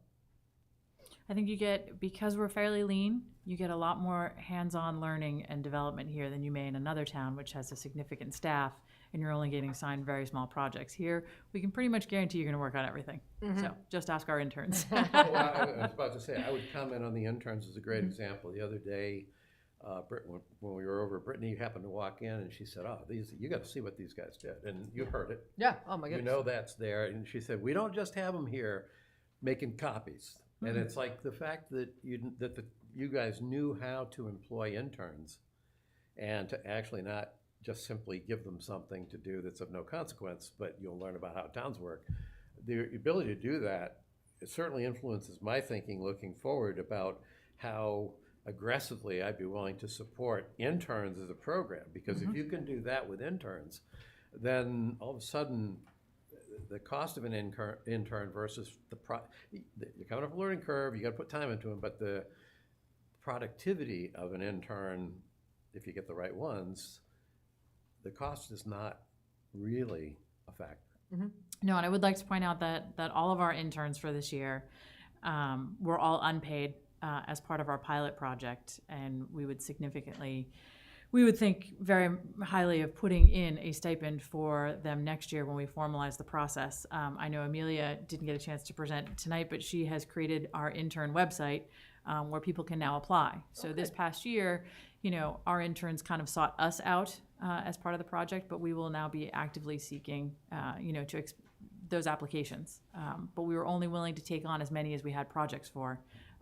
Because I've been an intern in front of that copier and it's not fun. So and we learned just as much from them this summer. It's been fantastic. Times New Roman is not the cool font, in case anybody was wondering. We learned a few things. and I, you already, I think you already maybe know this, but I would support having a stipend in for intern. Kids trying to get to college, go through college, and you ask financially be better off working for Parks and Rec. Right. Not to slam Parks and Rec, but it's like if you've got somebody that can do something here, it takes a big sacrifice to say, no, I'm just gonna work for free all summer just for the experience. I think that's taking a little too much advantage of interns. Okay.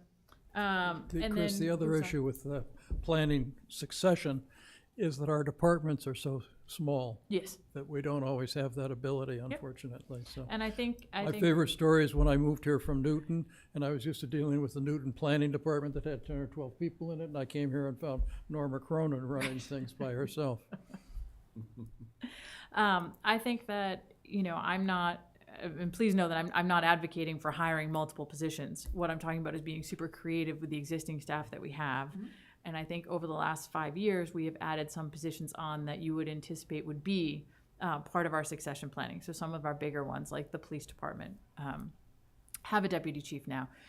It's some of the other smaller departments that we really need to think about, you know, where we're headed, especially when we're losing hourly staff in those departments the same year we'd be losing those department heads.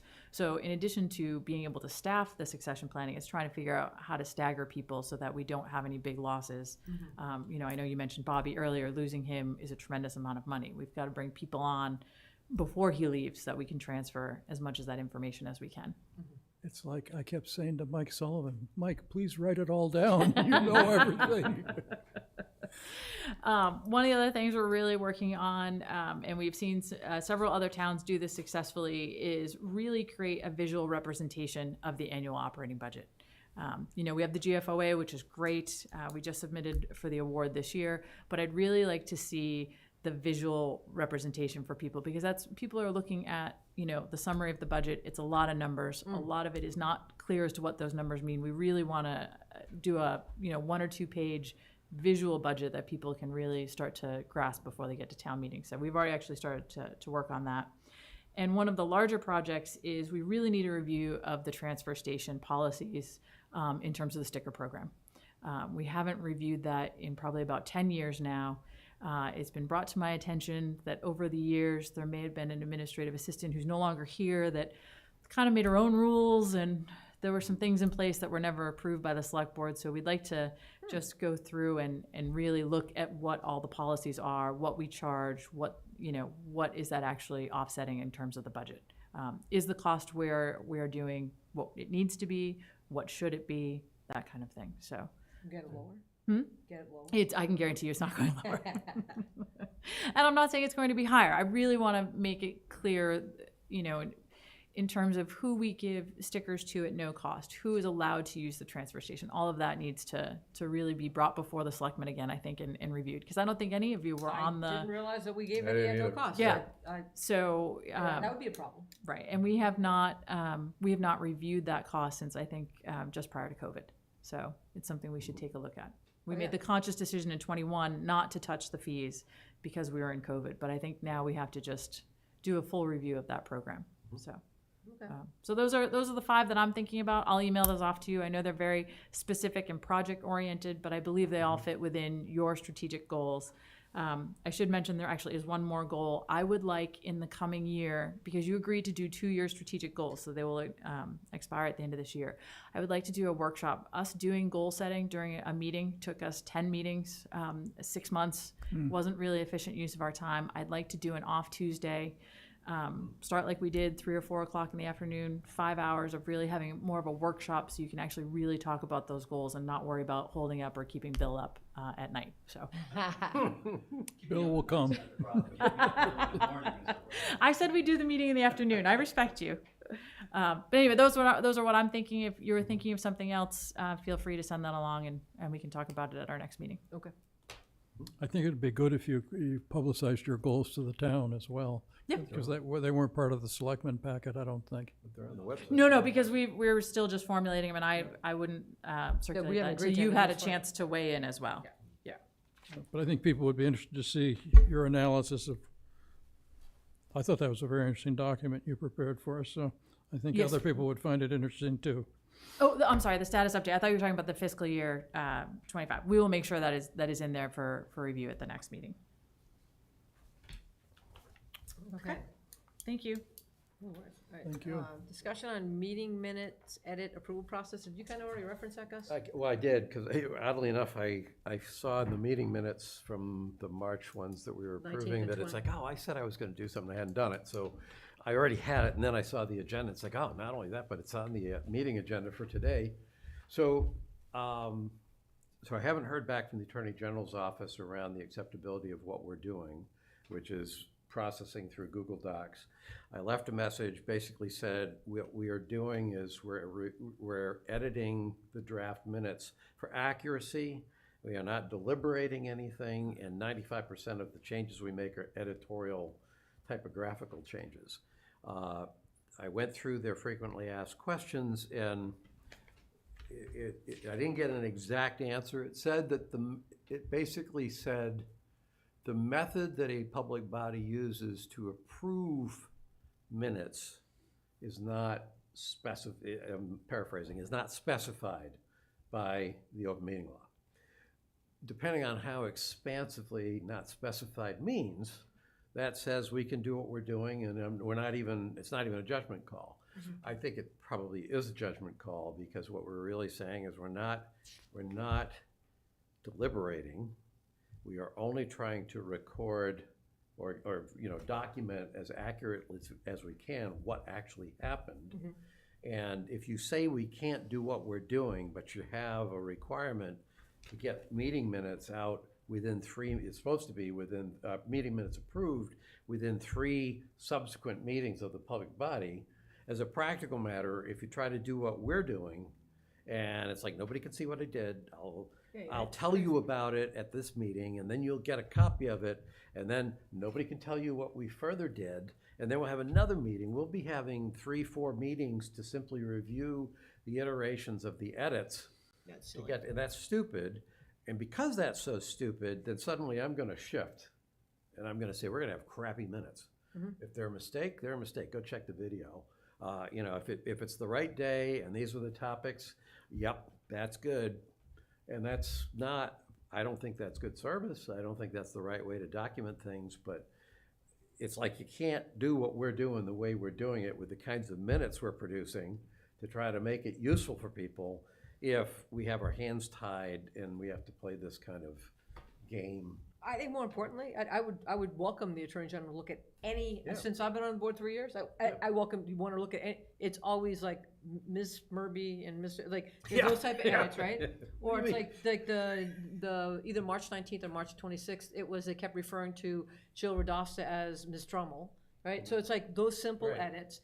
And, but that's all it is. It's like, if we're going to be accurate, that way I can see that even if we were to do it anonymous, if we just kept it, if we were to go forward and you don't sign in, so I have no idea who said what. Right now, I'm willing to say Eileen Murphy went in and made these changes, right? And I've never gone in and said, I'm gonna say what Gus, you said. No, like we don't do that. Like, and I do watch I've never done the meeting minutes without watching YouTube in a dual screen. So I listen, I read, I listen, I read, and then so I'm 100% in line with what was said and done. Right. So anyway, I didn't get anything back. That was.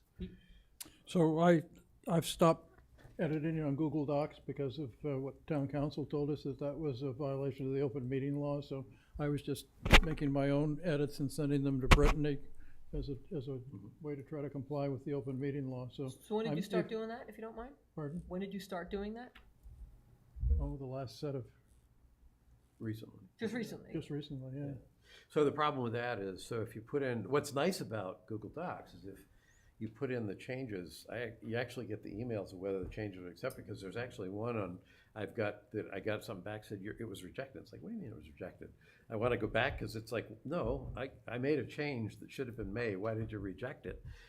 So you get an accountability loop. If we send, we each send our own in to someone, and then it comes out and we go, it's a much less preferable system. Feedback. I agree.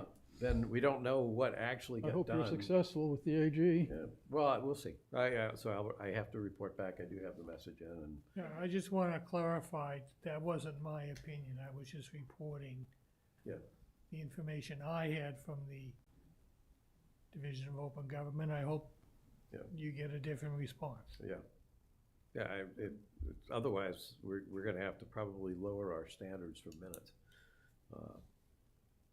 which is not my preferred We will path. sit tight and see how it plays out. Yep. All right, so action items. Vote to sign the FY25 annual clinical consulting contract for Medfield Outreach.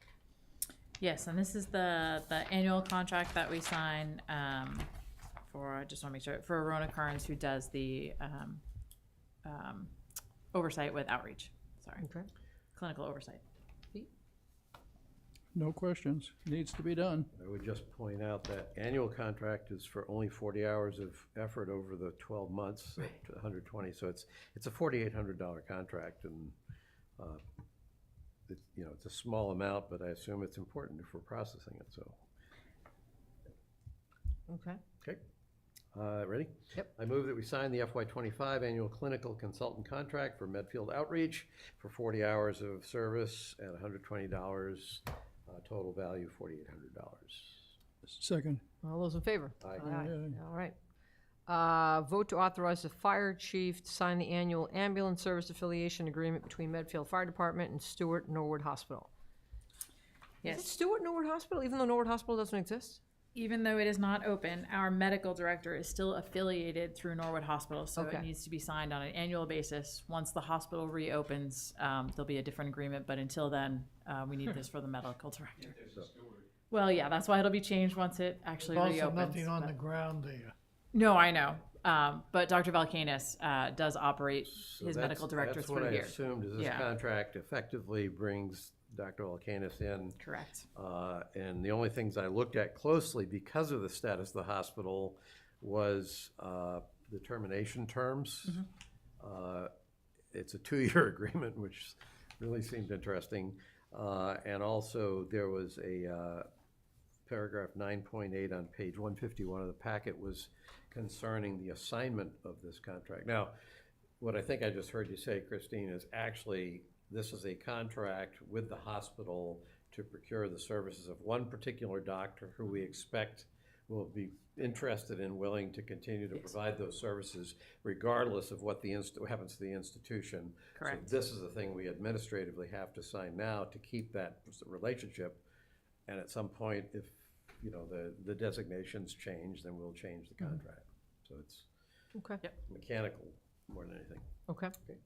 Ready? Yep. I move that we authorize the fire chief to sign the annual ambulance service affiliation agreement between Medfield Fire Department and Stewart Norwood Hospital.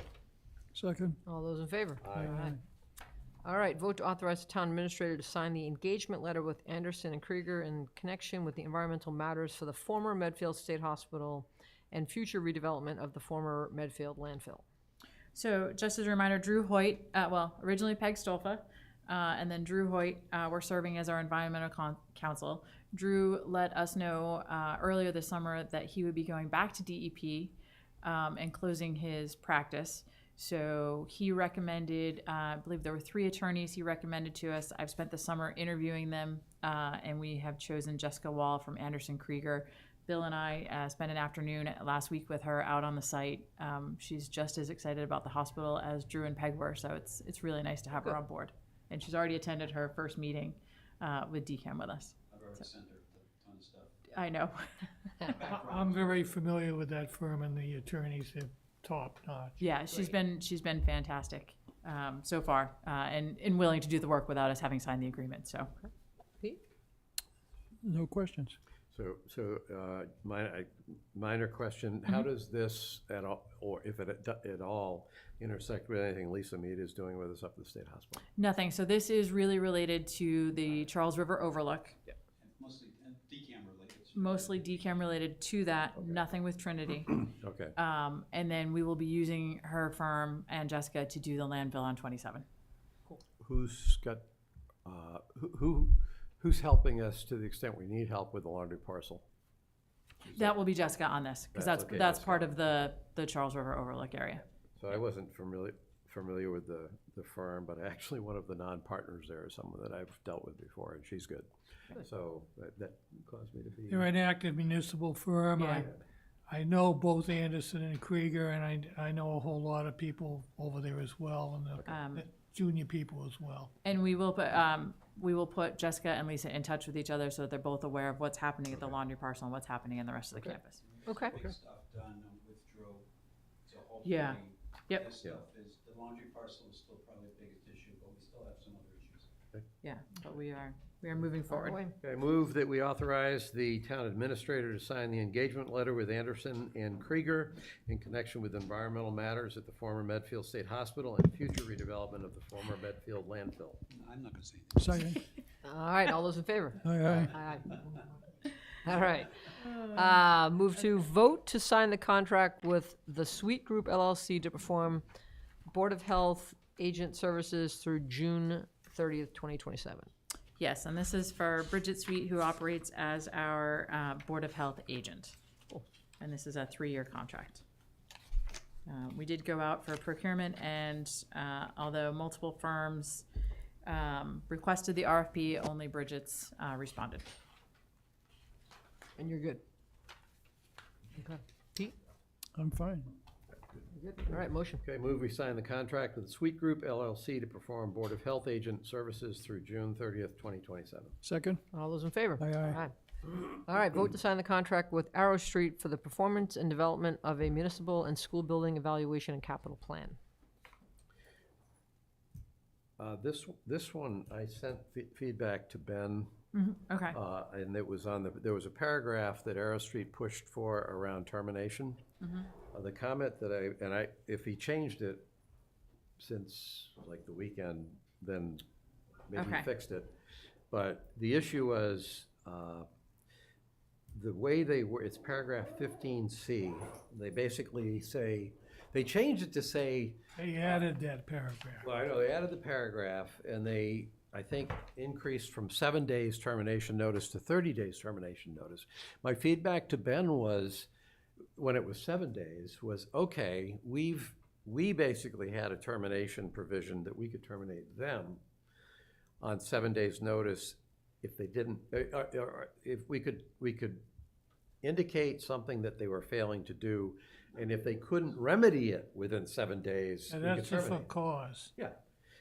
To me, it seemed like they were trying to do a mirror, except that their mirror was initially, we have to give you 7 days notice that we are terminating the contract. And then when I saw the update, it was 30 days notice. But the point was, there was no provision for us to remedy a shortfall. So that put Arrow Street, for no reason at all, at any point in time, if we want to terminate, we'll tell you we're going to terminate you in 30 days. And then on top of that, with Ben, you'd know this better than I, Mark. It's our contract. Yeah. Arrow Street can withdraw from our contract. They can't terminate our contract. It's our contract. That may be not correct. It's termination either way. It's either way. Okay, so that wasn't correct. But my point is, the way that was written, it sounded like it was a mirror image of us terminating their contract if they don't remedy the problem. But with us, there was no provision. They just could say, well, we're terminating the contract. And it was like, I don't know why they would want to do that. Given what they're being compensated, I would say it's a fairly remote possibility, but when they came back with that under the circumstances and what was involved with what the other people who submitted proposals on, this was a relatively minor point. I just told them to go from 7 days to 30 days just to give us time if the remote circumstances existed that they were pulling out for whatever reason. So then on top of that, there's also some wording in paragraph 16. I forget what that part was, but I reviewed the contract with Ben originally and said, here's the issues. He flagged that one paragraph. I gave him my thoughts about how we could change that paragraph to make it acceptable around, basically just give us a remedy window. If there's some problem that we're not giving you something when you need it, just The only give us thing a would be if you're not paying them on time. That's typically the provision. If you're not paying them on time, they can get out. Well, okay, but anyway, that's fine. I then went yesterday, I went through the proposal that Arrow Street had, and there's a series of questions that I have on that, and the fundamental part of the problem was they used Acton, which was an electrification plan, as their sample. So as I'm reading through, I'm saying, wait a minute, I thought this was, let me start. I thought this was supposed to be an update to the facilities maintenance It is. plan that was done several years ago. So when I saw the Acton sample, which was all around electrification, it's like, wait a minute, this isn't looking at updating that plan at all. Then when I looked at the scope of work, I said, well, actually, this one does say that. But when I went through, this is just their scope, their different steps. The much greater priority they're putting on is electrification, you know, and carbon elimination for buildings. If you just look at the amount of real estate they spent, I was saying, you guys look like you're selling us an electrification plan and not an update to our maintenance plan. So I'm sharing my thoughts. Christine, you probably, in the absence of Ben, are in a better position, if anyone is, to respond to whether these are concerns I should have or I'm just reading it the wrong way. No, I don't think they're concerns. I think they're clear that they understand it's an update. I think why they're submitting Acton as part of that is the Energy Committee included as part of the RFP.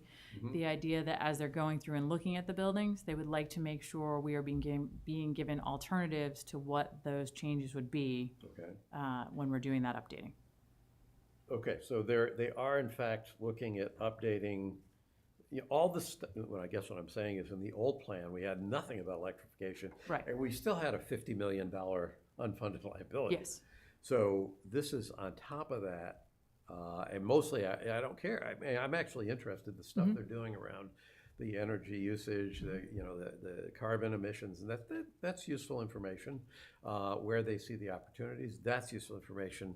What I wasn't getting out of what they wrote was a warm and fuzzy feeling that they actually were going to use the plan that we had before and update it and give us the insight around, you know, building life, what you have to do for when does the roof get replaced, when are we doing this? Oh, there's this new technology, you really should look at doing this in another 12 years or something like that. If they're doing that, then I'm good. It's just that my review of this, I just had a lot of stuff that sounded like it was talking about electrification and carbon reduction relative to other fundamental things, and that's a requirement of green communities going forward. well, so you're feeding right into my fears. We have real requirements around maintaining our buildings. Absolutely.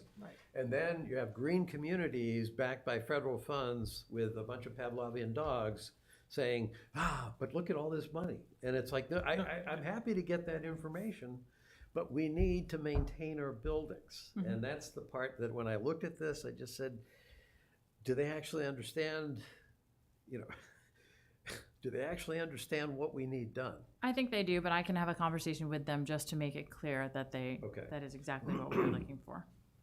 And then I think, let me see. Well, all right, I tell you, so then I have a question for you, Christine. Sure. Are you comfortable that we can approve this contract tonight? You're gonna have that conversation with them and we're in sync. I'm not insistent upon not signing this tonight. It's just that when I was looking at it, I didn't get the warm and fuzzy feeling. No, I'm comfortable with you signing it. Ben and I can have a conversation with them early next week. If I get the feeling that they don't understand exactly what we're looking for, and I know they've had some conversations with Ben, and I apologize, I didn't touch base with Ben before this meeting tonight. If we get the feeling that they're not, then we will not hand the contract over to them. I'm comfortable going ahead with approving the contract. Okay. Ready? Okay, I move that we sign the contract with Aero Street for the performance and development of a municipal and school buildings evaluation and capital plan. Second. All those in favor? Aye, aye. All righty. Vote to sign the following for Blake Middle School's rooftop solar system to reflect updated design with 3 modules removed per the as-built document. It's an amendment to the BBA, an amendment to the lease, and notice of lease. So this is everything that you signed at the last meeting. Right. It's exactly the same, except after you signed it, the next morning, Byron realized that the drawings that were included in there, they actually had removed 3 of the panels from them. So it doesn't change any of the amounts, doesn't change anything, but I just felt I wanted to be more comfortable that you signed it knowing exactly what the I'm so glad you said that, because every once in a while I look at something and say, didn't we already do this? Yeah, you did. You did all of it. He and I talked about it and just determined it would be better if you if you just signed it again, knowing that the change of the panel said. Yeah, you don't want to make changes after somebody signs something. That's Right, wildly I illegal. just, it seemed a little shady to me, so, it's just 3 of the modules changed, that's it. Ready? Yes. I move that we sign the following for Blake Middle School's rooftop solar system to reflect updated design with 3 modules removed per the as-built document. The 3 items are the amendment to the PPA, the amendment to the lease, and the notice of lease. Second. All those in favor? Aye, aye. All right, vote to approve the quoted price, from Zones LLC as the reseller of OpenGov, the software company that will create a permitting, licensing, and data storage system for the buildings, land use and conservation, fire, and DPW departments, procured using the state's ITS 75 contract, and vote to authorize the town administrator to sign the contract. So unfortunately, Zones did not get us that price in time for tonight. We just got the prices late last week, and they were hoping to have it over to us. This is not a contract that we can make any amendments to or change. It's the state contract, so it's just having me authorized to sign it. But I don't feel comfortable voting that tonight until we actually have that right, we'll that get that quote. to So I'm going to move that to the next meeting. All right, September Does it- 3rd? If we do sign it, does it come with OpenGov's promise to stop sending me marketing emails? Are they really sending you? Oh, yeah. All right, vote to sign And then, are you well, doing yeah, Vertex? Get that one hold, too? Yeah, we're gonna hold Vertex. We didn't get it until late, and it's just I haven't honestly have not had a chance to go through the whole thing yet. So I would like to hold that until our next meeting. I did talk to Abby and explain that we were holding it, and she understood. We just didn't get it enough time. Okay. Vote to approve the following expenditures from the town's Norfolk County American Rescue Plan Act, AKA ARPA. So we get Hinckley Playground, 25,000, duck cleaning, 100,000, tree planting, 10,000, and rent utility assistance, 47,965. So I actually want to show you a quick, because we're getting to the end of ARPA. So I just want to, let me move that way. I just want to go through a couple slides with you just to make sure we're all on the same page before we talk about what I'm asking you to approve. So just an overview real quick. This was our total ARPA funding. This was the 3.7 million and divided between Norfolk County and the Treasury. The Treasury amount is just select board approval. The Norfolk County amount needs select board approval, and then it needs the Norfolk County approval. So far to date, let me see if I can make this smaller. I'm sorry, I repeat it. Is that better? Yes.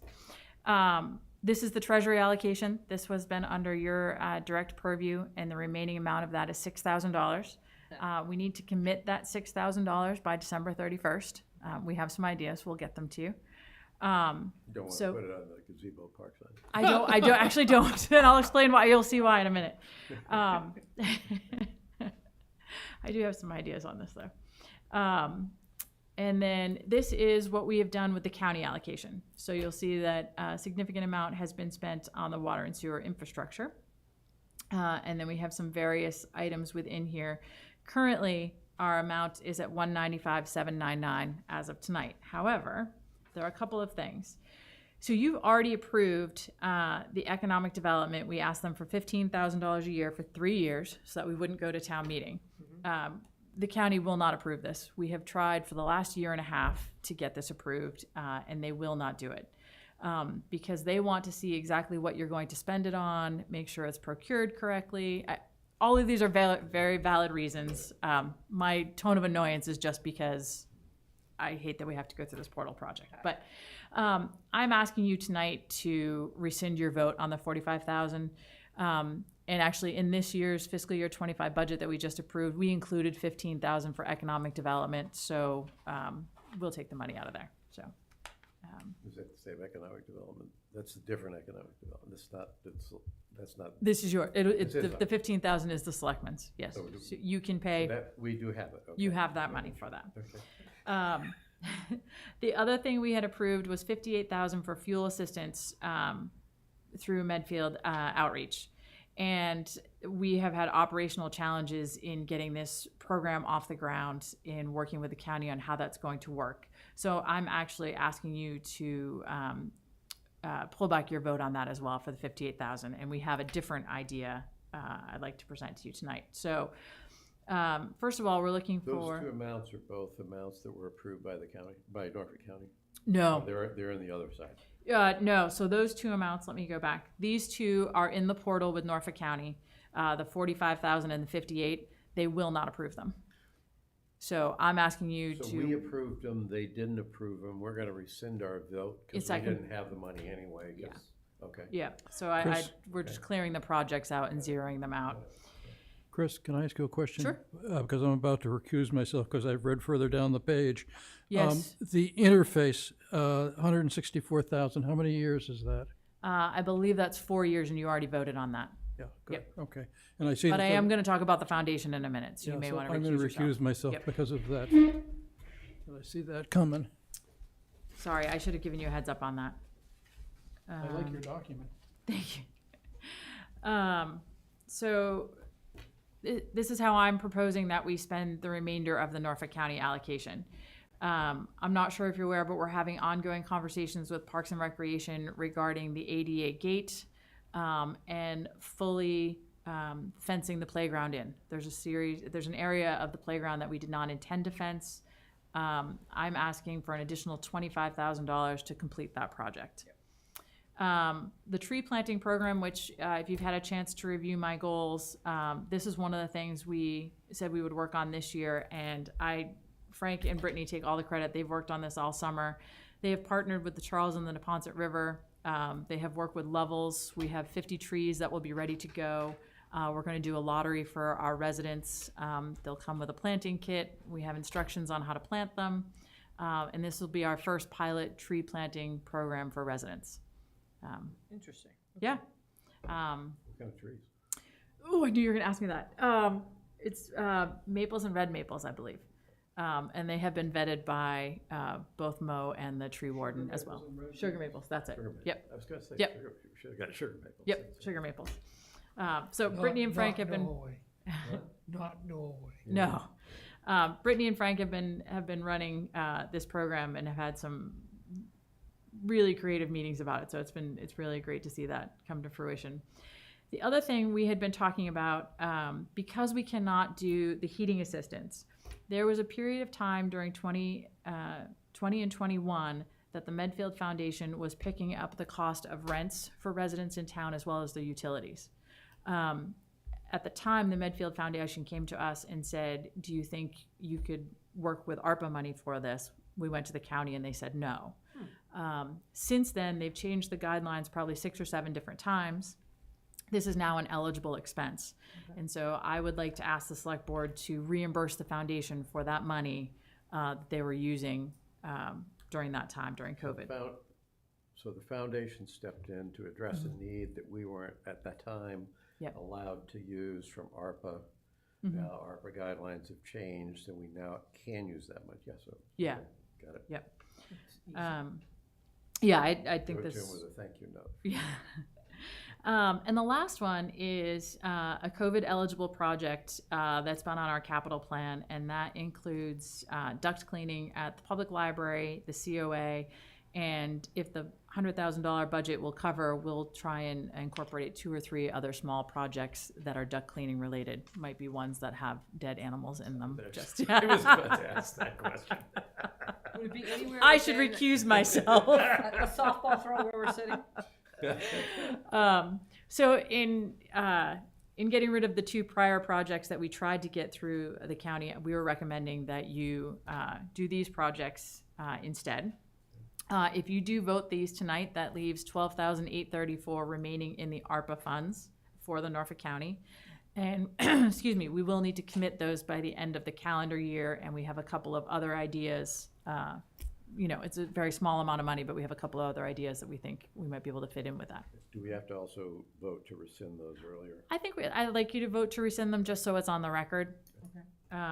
And then approve the ones that are listed on the agenda. So I can go back to that slide just to give you, so it's revoking the economic development for $45,000 and the fuel assistance for $58,000. 5,000. So we do that first, I guess, before Sounds we good. commit. Now, Pete, do you want to be part of this vote? Because it's for rescinding the votes versus the next one, which will be spending the money, which would. But then the money's going to. This was part of the foundation for the $58,000, so I think Pete should just stay recused for this vote too. Big check information. Yeah. And before, can we close the public hearing? Hey, Mark, can I just Oh, close yeah. the public hearing since we know that gentleman's not gonna be showing up? Oh, Yeah. I have it on a note to make sure. I was just looking, I'm like, I might as well do it now that we got a break in the action here. All right. Okay, I move that Alright. we rescind our votes to provide $45,000 in ARPA funding for economic development, previously approved, and $58,000 in ARPA funding for fuel assistance previously. I second that. All those in you don't favor? happen to know the dates of those votes, do you? No. I second that. Okay, so all those in favor? Aye, aye. Aye, All right. On whatever dates we, Yeah. It's All right, fine. One I more can vote, file. Pete. And then we have one more vote to go. Yep, and then you're gonna You gotta vote do the this one. new expenditures. I move that we approve the following expenditures from the town's Norfolk County American Rescue Plan Act ARPA allocation. Hinckley Playground, $25,000. Duct cleaning, $100,000. Tree planting, $10,000. And rental/utility assistance, $47,965, which is I would suggest putting that as reimbursement. I was about for to the say that, Medfield which Foundation. is paid as a reimbursement to the Medfield Medfield Foundation. All right, second. All those in favor? Aye. Aye, aye. All right, we're good to go. Excellent. Thank All right, you. vote to sign the letter of support for the August 2024 MHC application for state historic tax credits for Trinity Financial Redevelopment of the Medfield State Hospital. That's a letter you want me to sign? Yes. Okay. I move that we, it's just you, you just signed it. I move that we authorize the chair to sign the letter of support for the August 2024 MHC application for state historic tax credits for Trinity Financial Redevelopment of the Medfield State Hospital. Second? All those in favor? Aye. All right, vote to approve the one-day liquor license for Zulu Gallery for September 20th from 5:30 to 11:30 p.m. I move that we approve the one-day liquor license for Zula Gallery for September 20th from 5:30 p.m. to 11:30 p.m. Second? All those in favor? Aye. Aye. Okay, perfect. Wait for that. I just want to, a little shout out to Bill Pope, because we've had an issue in my office this summer and my windows have been open every day. He has played some fantastic music out, and it's just been really nice and taken away from the smell that's been in there. So Nice. anyway, thank you to Bill for doing I thought that. she was going to announce the name of the animal contest. Oh, Jesus, let's not even go there. All right, vote to approve the one-day liquor license for the trustees of reservations for the following events. Rock the Woods Outdoor Music Festival at Rocky Woods Reservation for August 24th from 12 to 5 p.m. And Friday the 13th Scary Movie Night on September 13th from 6 to 12 a.m. I move that we approve one-day liquor licenses for the trustees of reservations for the following events. Rock the Woods Outdoor Music Festival at Rocky Woods Reservation for August 24th from 12 noon to 5 p.m. Friday the 13th Scary Movie Night on September 13th. Friday, September 13th from 6 p.m. to midnight. Second? All those in favor? Aye, aye. All right. Vote to issue a common vic license to Roach Brothers for the remainder of calendar year 2024. I move that we issue a common vittler license to Roach Brothers for the remainder of calendar year 2024. Second? All those in favor? Aye, aye. All right, vote to approve a sign request from Medfield Youth Baseball to put up registration sandwich boards at the usual locations from August 21st through September 4th with an additional time request that they remain up until October 2nd. So what we're. So why do we have September 4th if they just want to, or do we just normally only allow 2 weeks and they're just asking for it? Okay. Yeah. All right, got it. Yep. Yeah, we're good with that. We're kind of breaking I with, think, yeah, okay. I move that we approve a sign request from the Medfield Youth Baseball Association to put up registration sandwich boards at the usual locations from August 21st until October 2nd. Second? All right. And move citizens' comment. Vote. None? We didn't vote. Oh, sorry. Sorry, moving ahead here. You motioned, okay, approved, okay, all those in favor? Aye.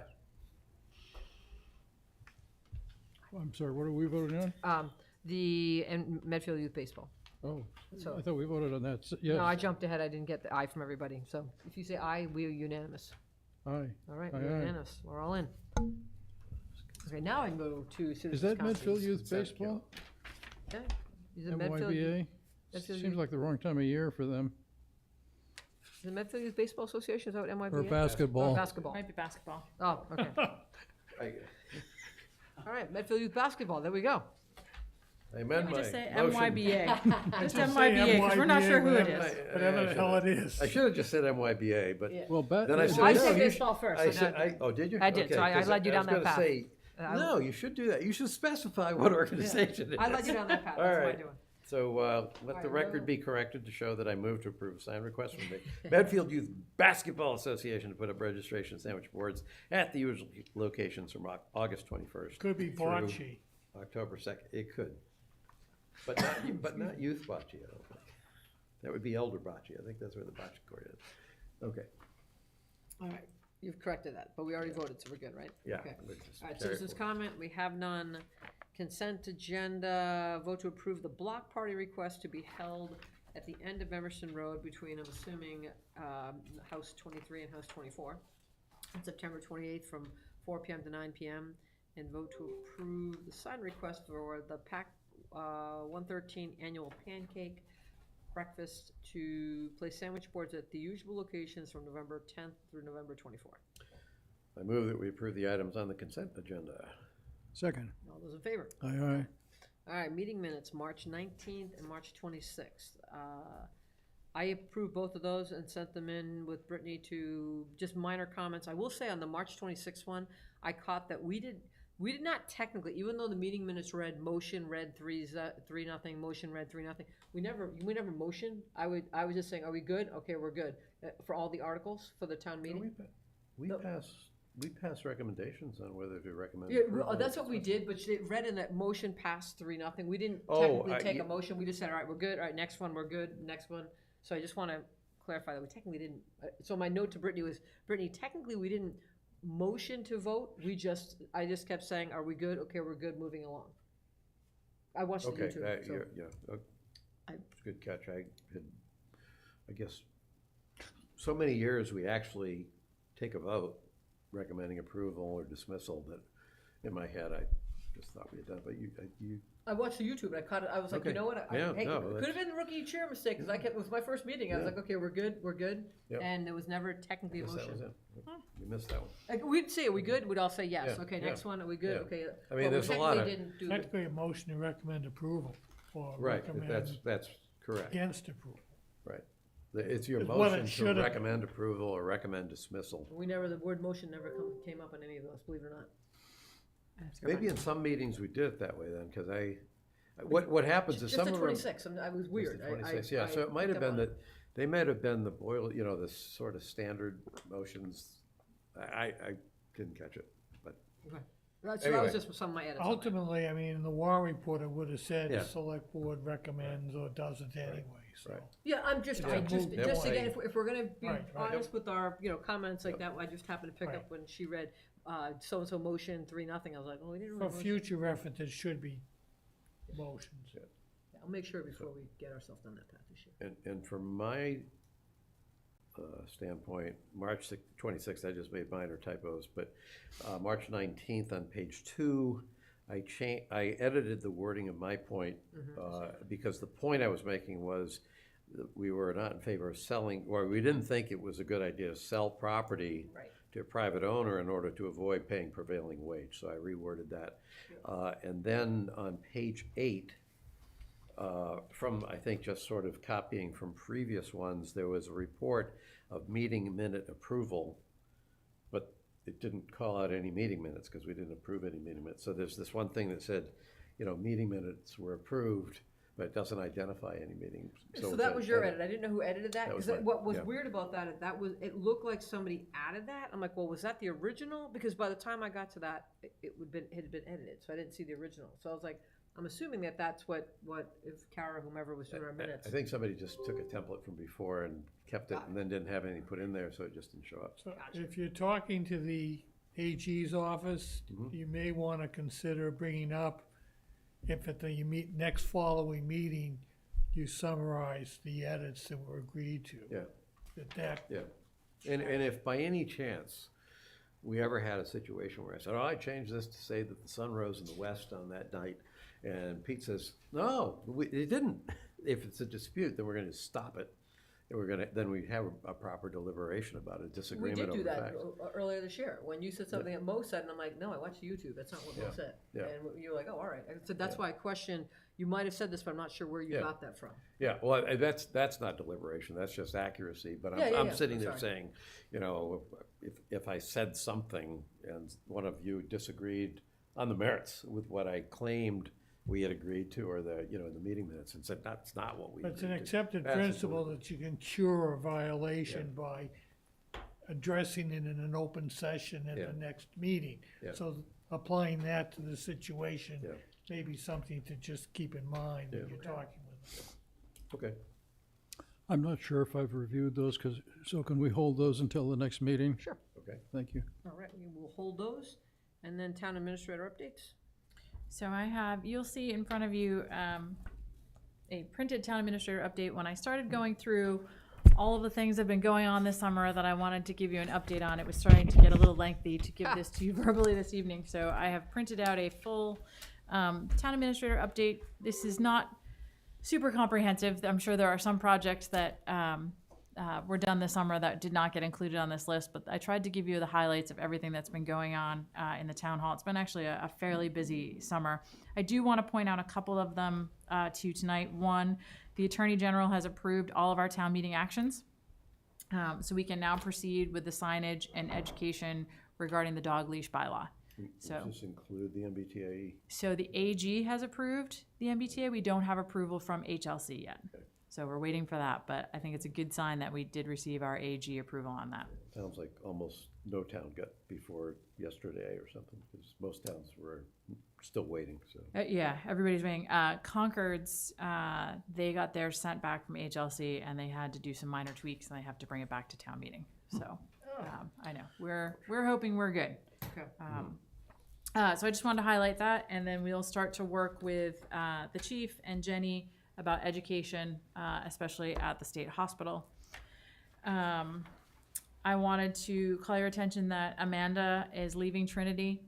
She is moving on and relocating out west, so we really wish her well. She has been tremendous to work with the last 4 years, and I know personally my staff is definitely going to miss her. So we wish her very well. She has promised to stay in touch and let us know what she does out west. The other thing I wanted to point out, the Hinckley Playground grand opening is September 15th, and that is going to be noon to 3. The ribbon cutting will be at 12:30, and you all are invited. Yeah, gonna have to show up with their names. Might have that sign down. Okay. So you know you're on the sign I for know, the I'm water just saying, treatment I'm plant like- too, right? Okay. I know, I'm just saying, there's just some things that we should be clarifying before signs go up. Okay. This is not on your agenda, so I don't want to get into a big discussion about it, but I did want to just give you an update that Mo and I did meet with Beta Engineering and Mass DOT about 27 and West.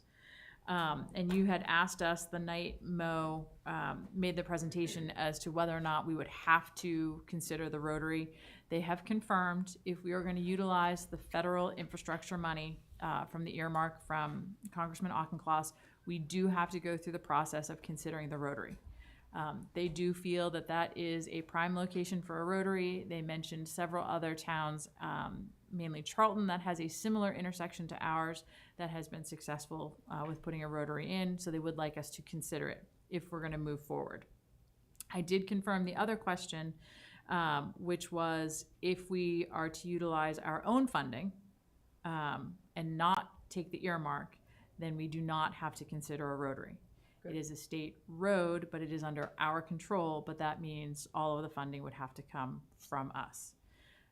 So if you want, we can put this on the agenda, the next agenda for a discussion, but I think it makes sense at this point to at least start moving forward in the design process to go through the process of whether or not we could use that money.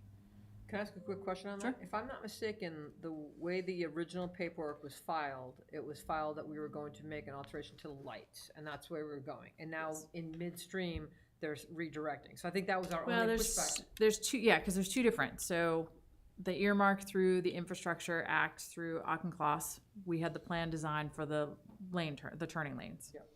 Then that money comes through to the state, and the state is then in charge of disseminating that money. You have to go through the Mass DOT process, and that includes the consideration of the rotary.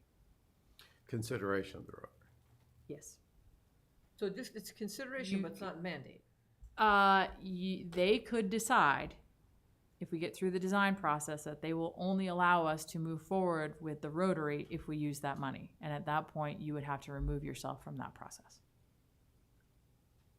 And there's no guarantees that money actually would cover the rotary, so we still may be coming out of our own pocket anyway. So they did tell us that if we did go the path of doing the rotary with them, and we did not have enough money, they would find us the gap funding for that. Have that right. Yeah. In my notes, Right. but not, no, but we made it clear we didn't have the funding to do that, then the project was dead, and they said we would assist in finding the gap funding for that. So they didn't Gap identify funding where to that, include compensation for eminent domain takings, all of the whole 9 yards. yeah, so something to consider. I don't want to talk about it too much, it's not on the agenda, but Okay, right, I do want you to start thinking about it, and we can put it on the agenda for the next meeting. But I did want you to know we had that meeting with them this summer. Okay.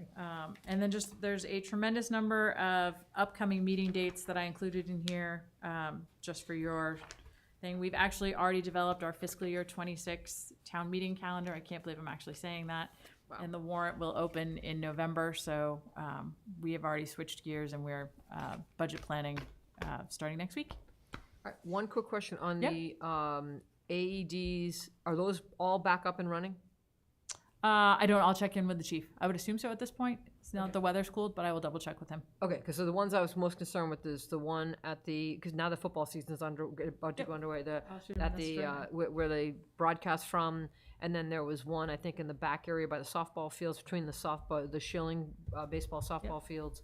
When I had walked this summer, they were both out of commission. Yep, I'll ask him right now. I'll email you in the morning and let you know. Okay, cool. If they're up and running.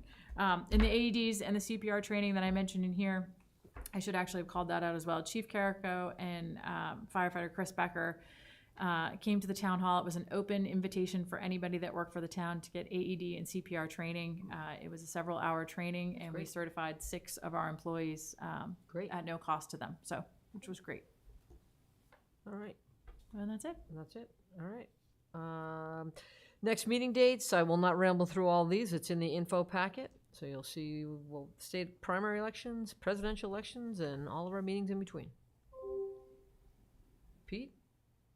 Select board reports? The three of us and Christine and 2 engineers from VHB and the construction manager from Trinity and 2 deputy police chief and the sergeant from the police department just took a tour of 3 intersections that are being considered for upgrading as part of the Medfield State Hospital project. It's the intersections of North and Harding, Harding and West, and Harding and Hospital. Secondly, I've spoken to 3 of the people, I think 3 or 4 of the people running for state rep for Denise Garlick's seat, and listened to 2 debates. I think we've got some very good candidates that are running, so that's exciting. The Medfield Energy Committee met, and their main issue was what got brought forward here tonight. I held my office hours. I went to the Gazebo Players production of 2 Gentlemen of Verona up at the State Hospital. I got consulted by David Temple, who had an idea about wearing white to pedestrians and bike riders campaign, and I put him in touch with the chief and suggested he talk to the safety committee about that. I listened to Jean Minio on the WGBH Coulter show yesterday. She did an excellent job of representing Bill Forge and the town of Medfield to Jared Bowen and the GBH audience. I've reached out to Jill Rodosa because of my irritation at the fact that the town is paying money to pick up dog poop at the state hospital, and I don't know if we're doing that at Wheelock too, Chris, or not, and Jill shared my outrage, so hopefully the dog committee will take a look at some way to deal with the cost of that. It's not a lot of money, but it irks me that we're paying to pick up dog poop that the owners won't I deal pay for with. kids to go to school, and I don't have kids in the school system. Um, No, I mean, I'm being honest, like, there's certain things people are gonna pay for, and there's certain, like, I've 24 years of not one kid in the school system, and I've never flinched, and it's a lot more than, what are we paying, $15,000 for, or $5,000 for? I think it's 5,000 for the weekly pickup. It was, 9,000 to purchase them. So we've bought all of the dog waste stations, so we can repurpose And we them. approved it, right? The three of us approved it. I think so You approved there's up to two 20,000, issues. There's yeah. two issues. There's what we're doing right now in the face of immediate immediate problems. There's another issue that I would think the Dog Control Bylaw Committee probably could help us with, which is what's the long-term solution to the long-term problem. Some of this stuff goes away as a long-term problem when and if the Trinity project gets started.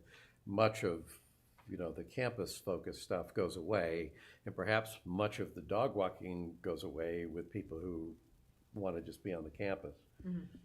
I think in the long run, that cost, if we're going to maintain that cost to provide that service because we have dog walkers who won't take care of their own dogs, then that service needs to be paid for by something probably other than just out of the general tax levy. But that's a downstream issue when we find out what the real nature of the steady state problem is going to be. Yeah, but the only it's not that much money, and we are benefiting residents of this town, right? And it's small we're money, benefiting right? dog walkers of the town. Well, okay, I don't have kids. I have a dog. So no, but look at the big picture. It's not everybody's going to use every service in this town, but we all put in the big kitty. But this is an issue of individuals not taking fundamental responsibility for their dog.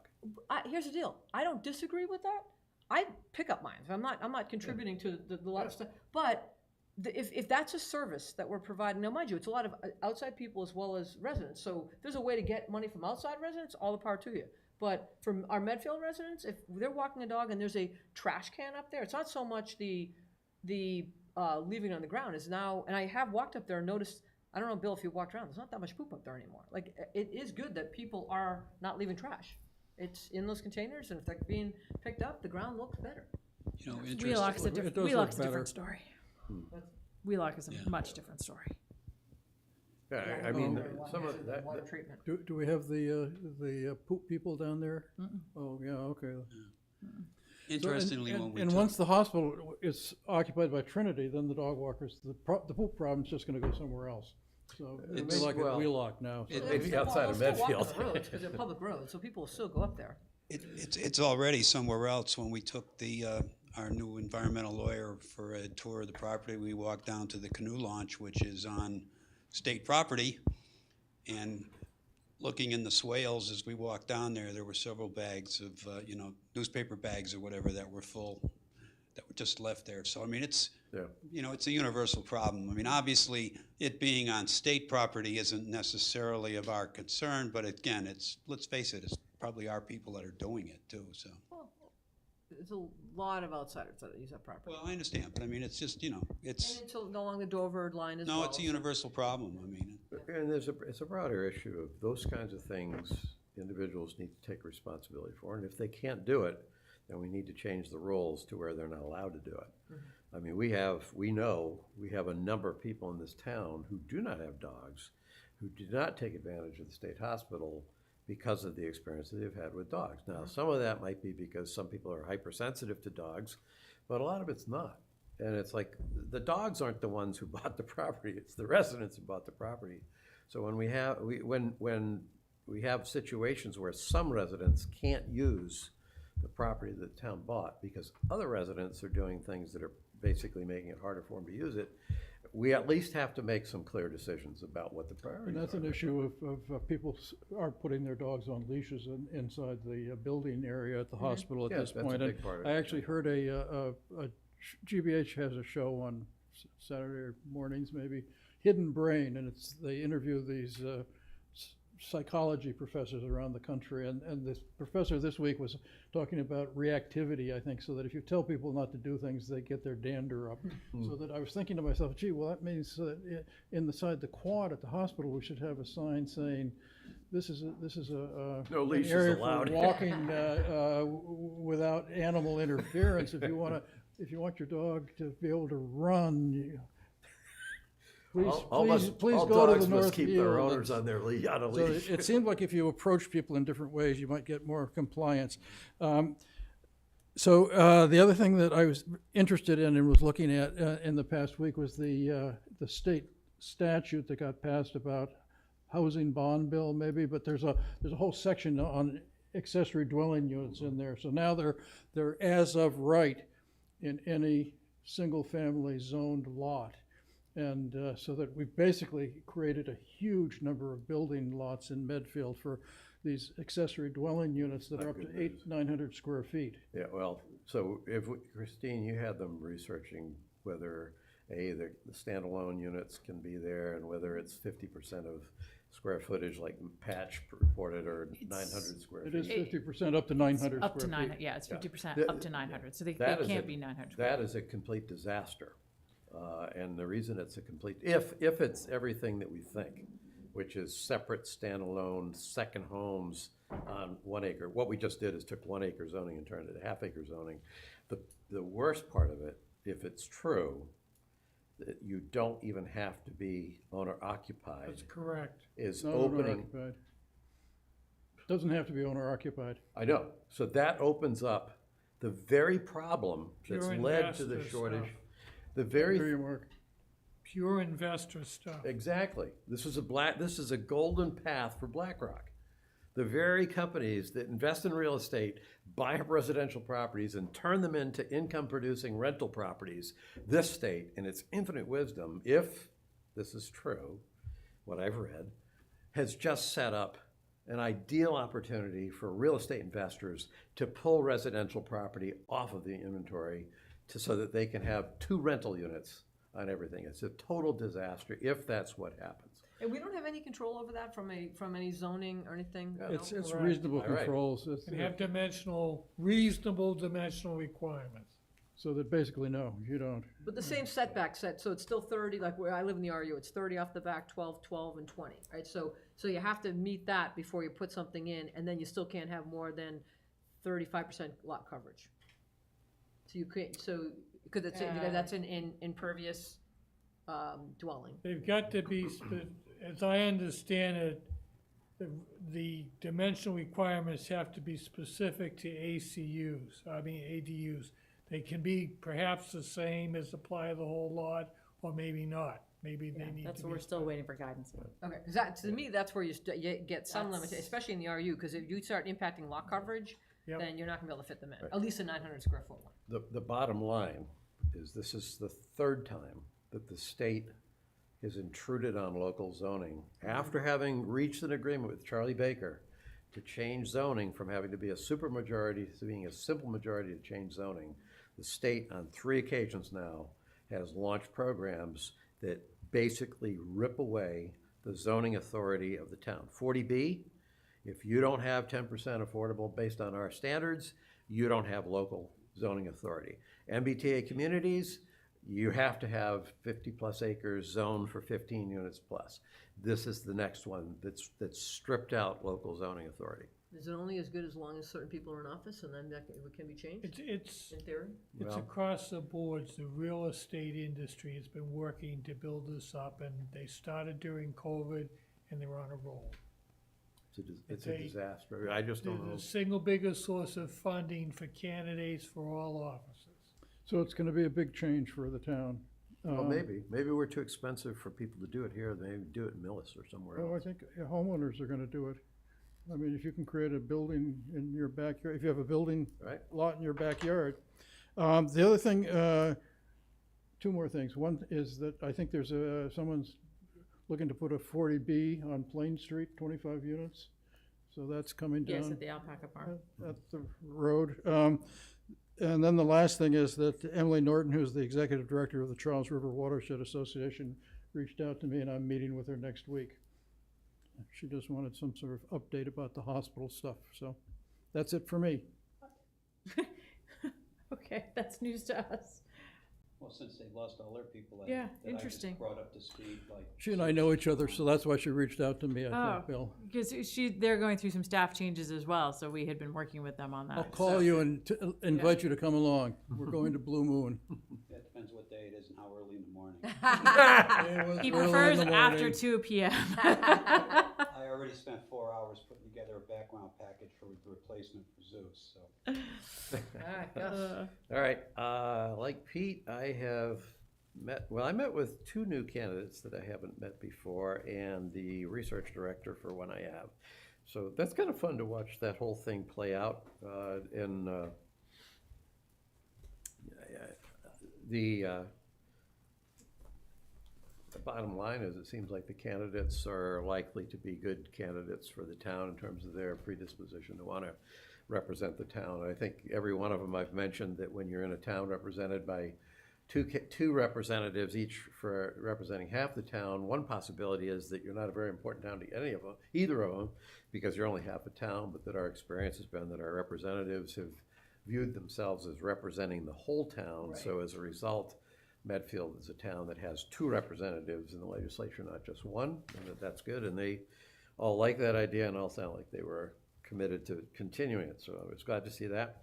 I had a nice week out in Oregon in much nicer weather than you had here, so that was fun. And that pretty much accounts for my mischief since our last meeting. All right. I've had emails from the candidates. I have not been able to set aside time yet. So that is something I have on my radar for the next 2 weeks, since I can't go too far. But something that Christine and I went for a walk the other day just to talk about a bunch of stuff that I wanted to bend her ear on. And when we wrapped up, we walked into the senior center and went down the hall where the respite area is, and what great experience. The 2 ladies that run that came out, we chatted, they talked about, I think they said they have 14 people right now, but they have room for, is it 20? And it's $40 a day, and 11:30 to 3:30, I think 11:30, 2:30, I think. 2:30? Yeah. But just everything they're doing, and what a great resource for a family, if they have, or it'll be a husband, a wife, whatever it may be, that you just want to be able to leave your significant family member with someone for a few hours. The energy and it was awesome. I walked out of there. It was like, you know what? God bless those ladies. And the senior, the center has so much to offer, and that's one of those hidden jewels that could really get talked up. And then I have been working pretty closely with the Hinckley Helpers as they're getting ready for their September 15th date, mainly because I've been working with them since before I got elected, and I'll say this now, and I will emphasize it every chance I get. We have these volunteers.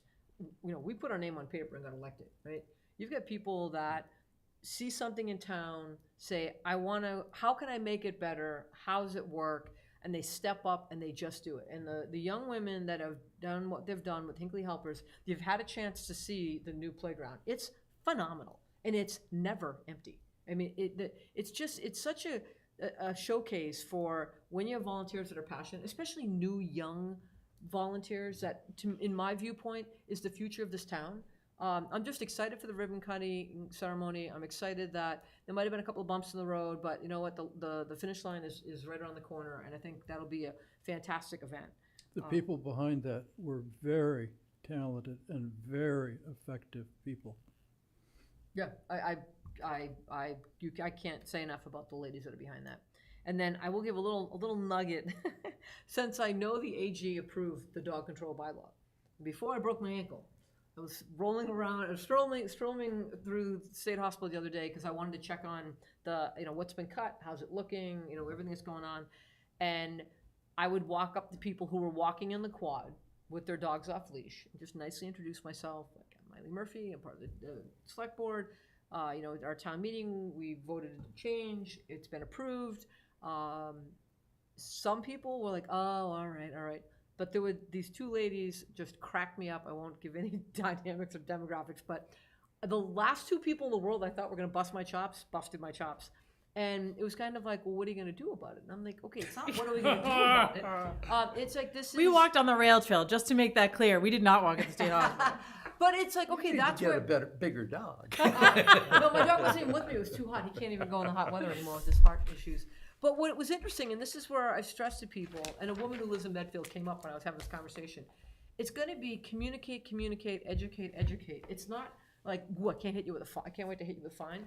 But if we get the attitude of, I don't care, hit me with a fine, then it's like, okay, well, your dog is supposed to have a dog tag. We will take the number down.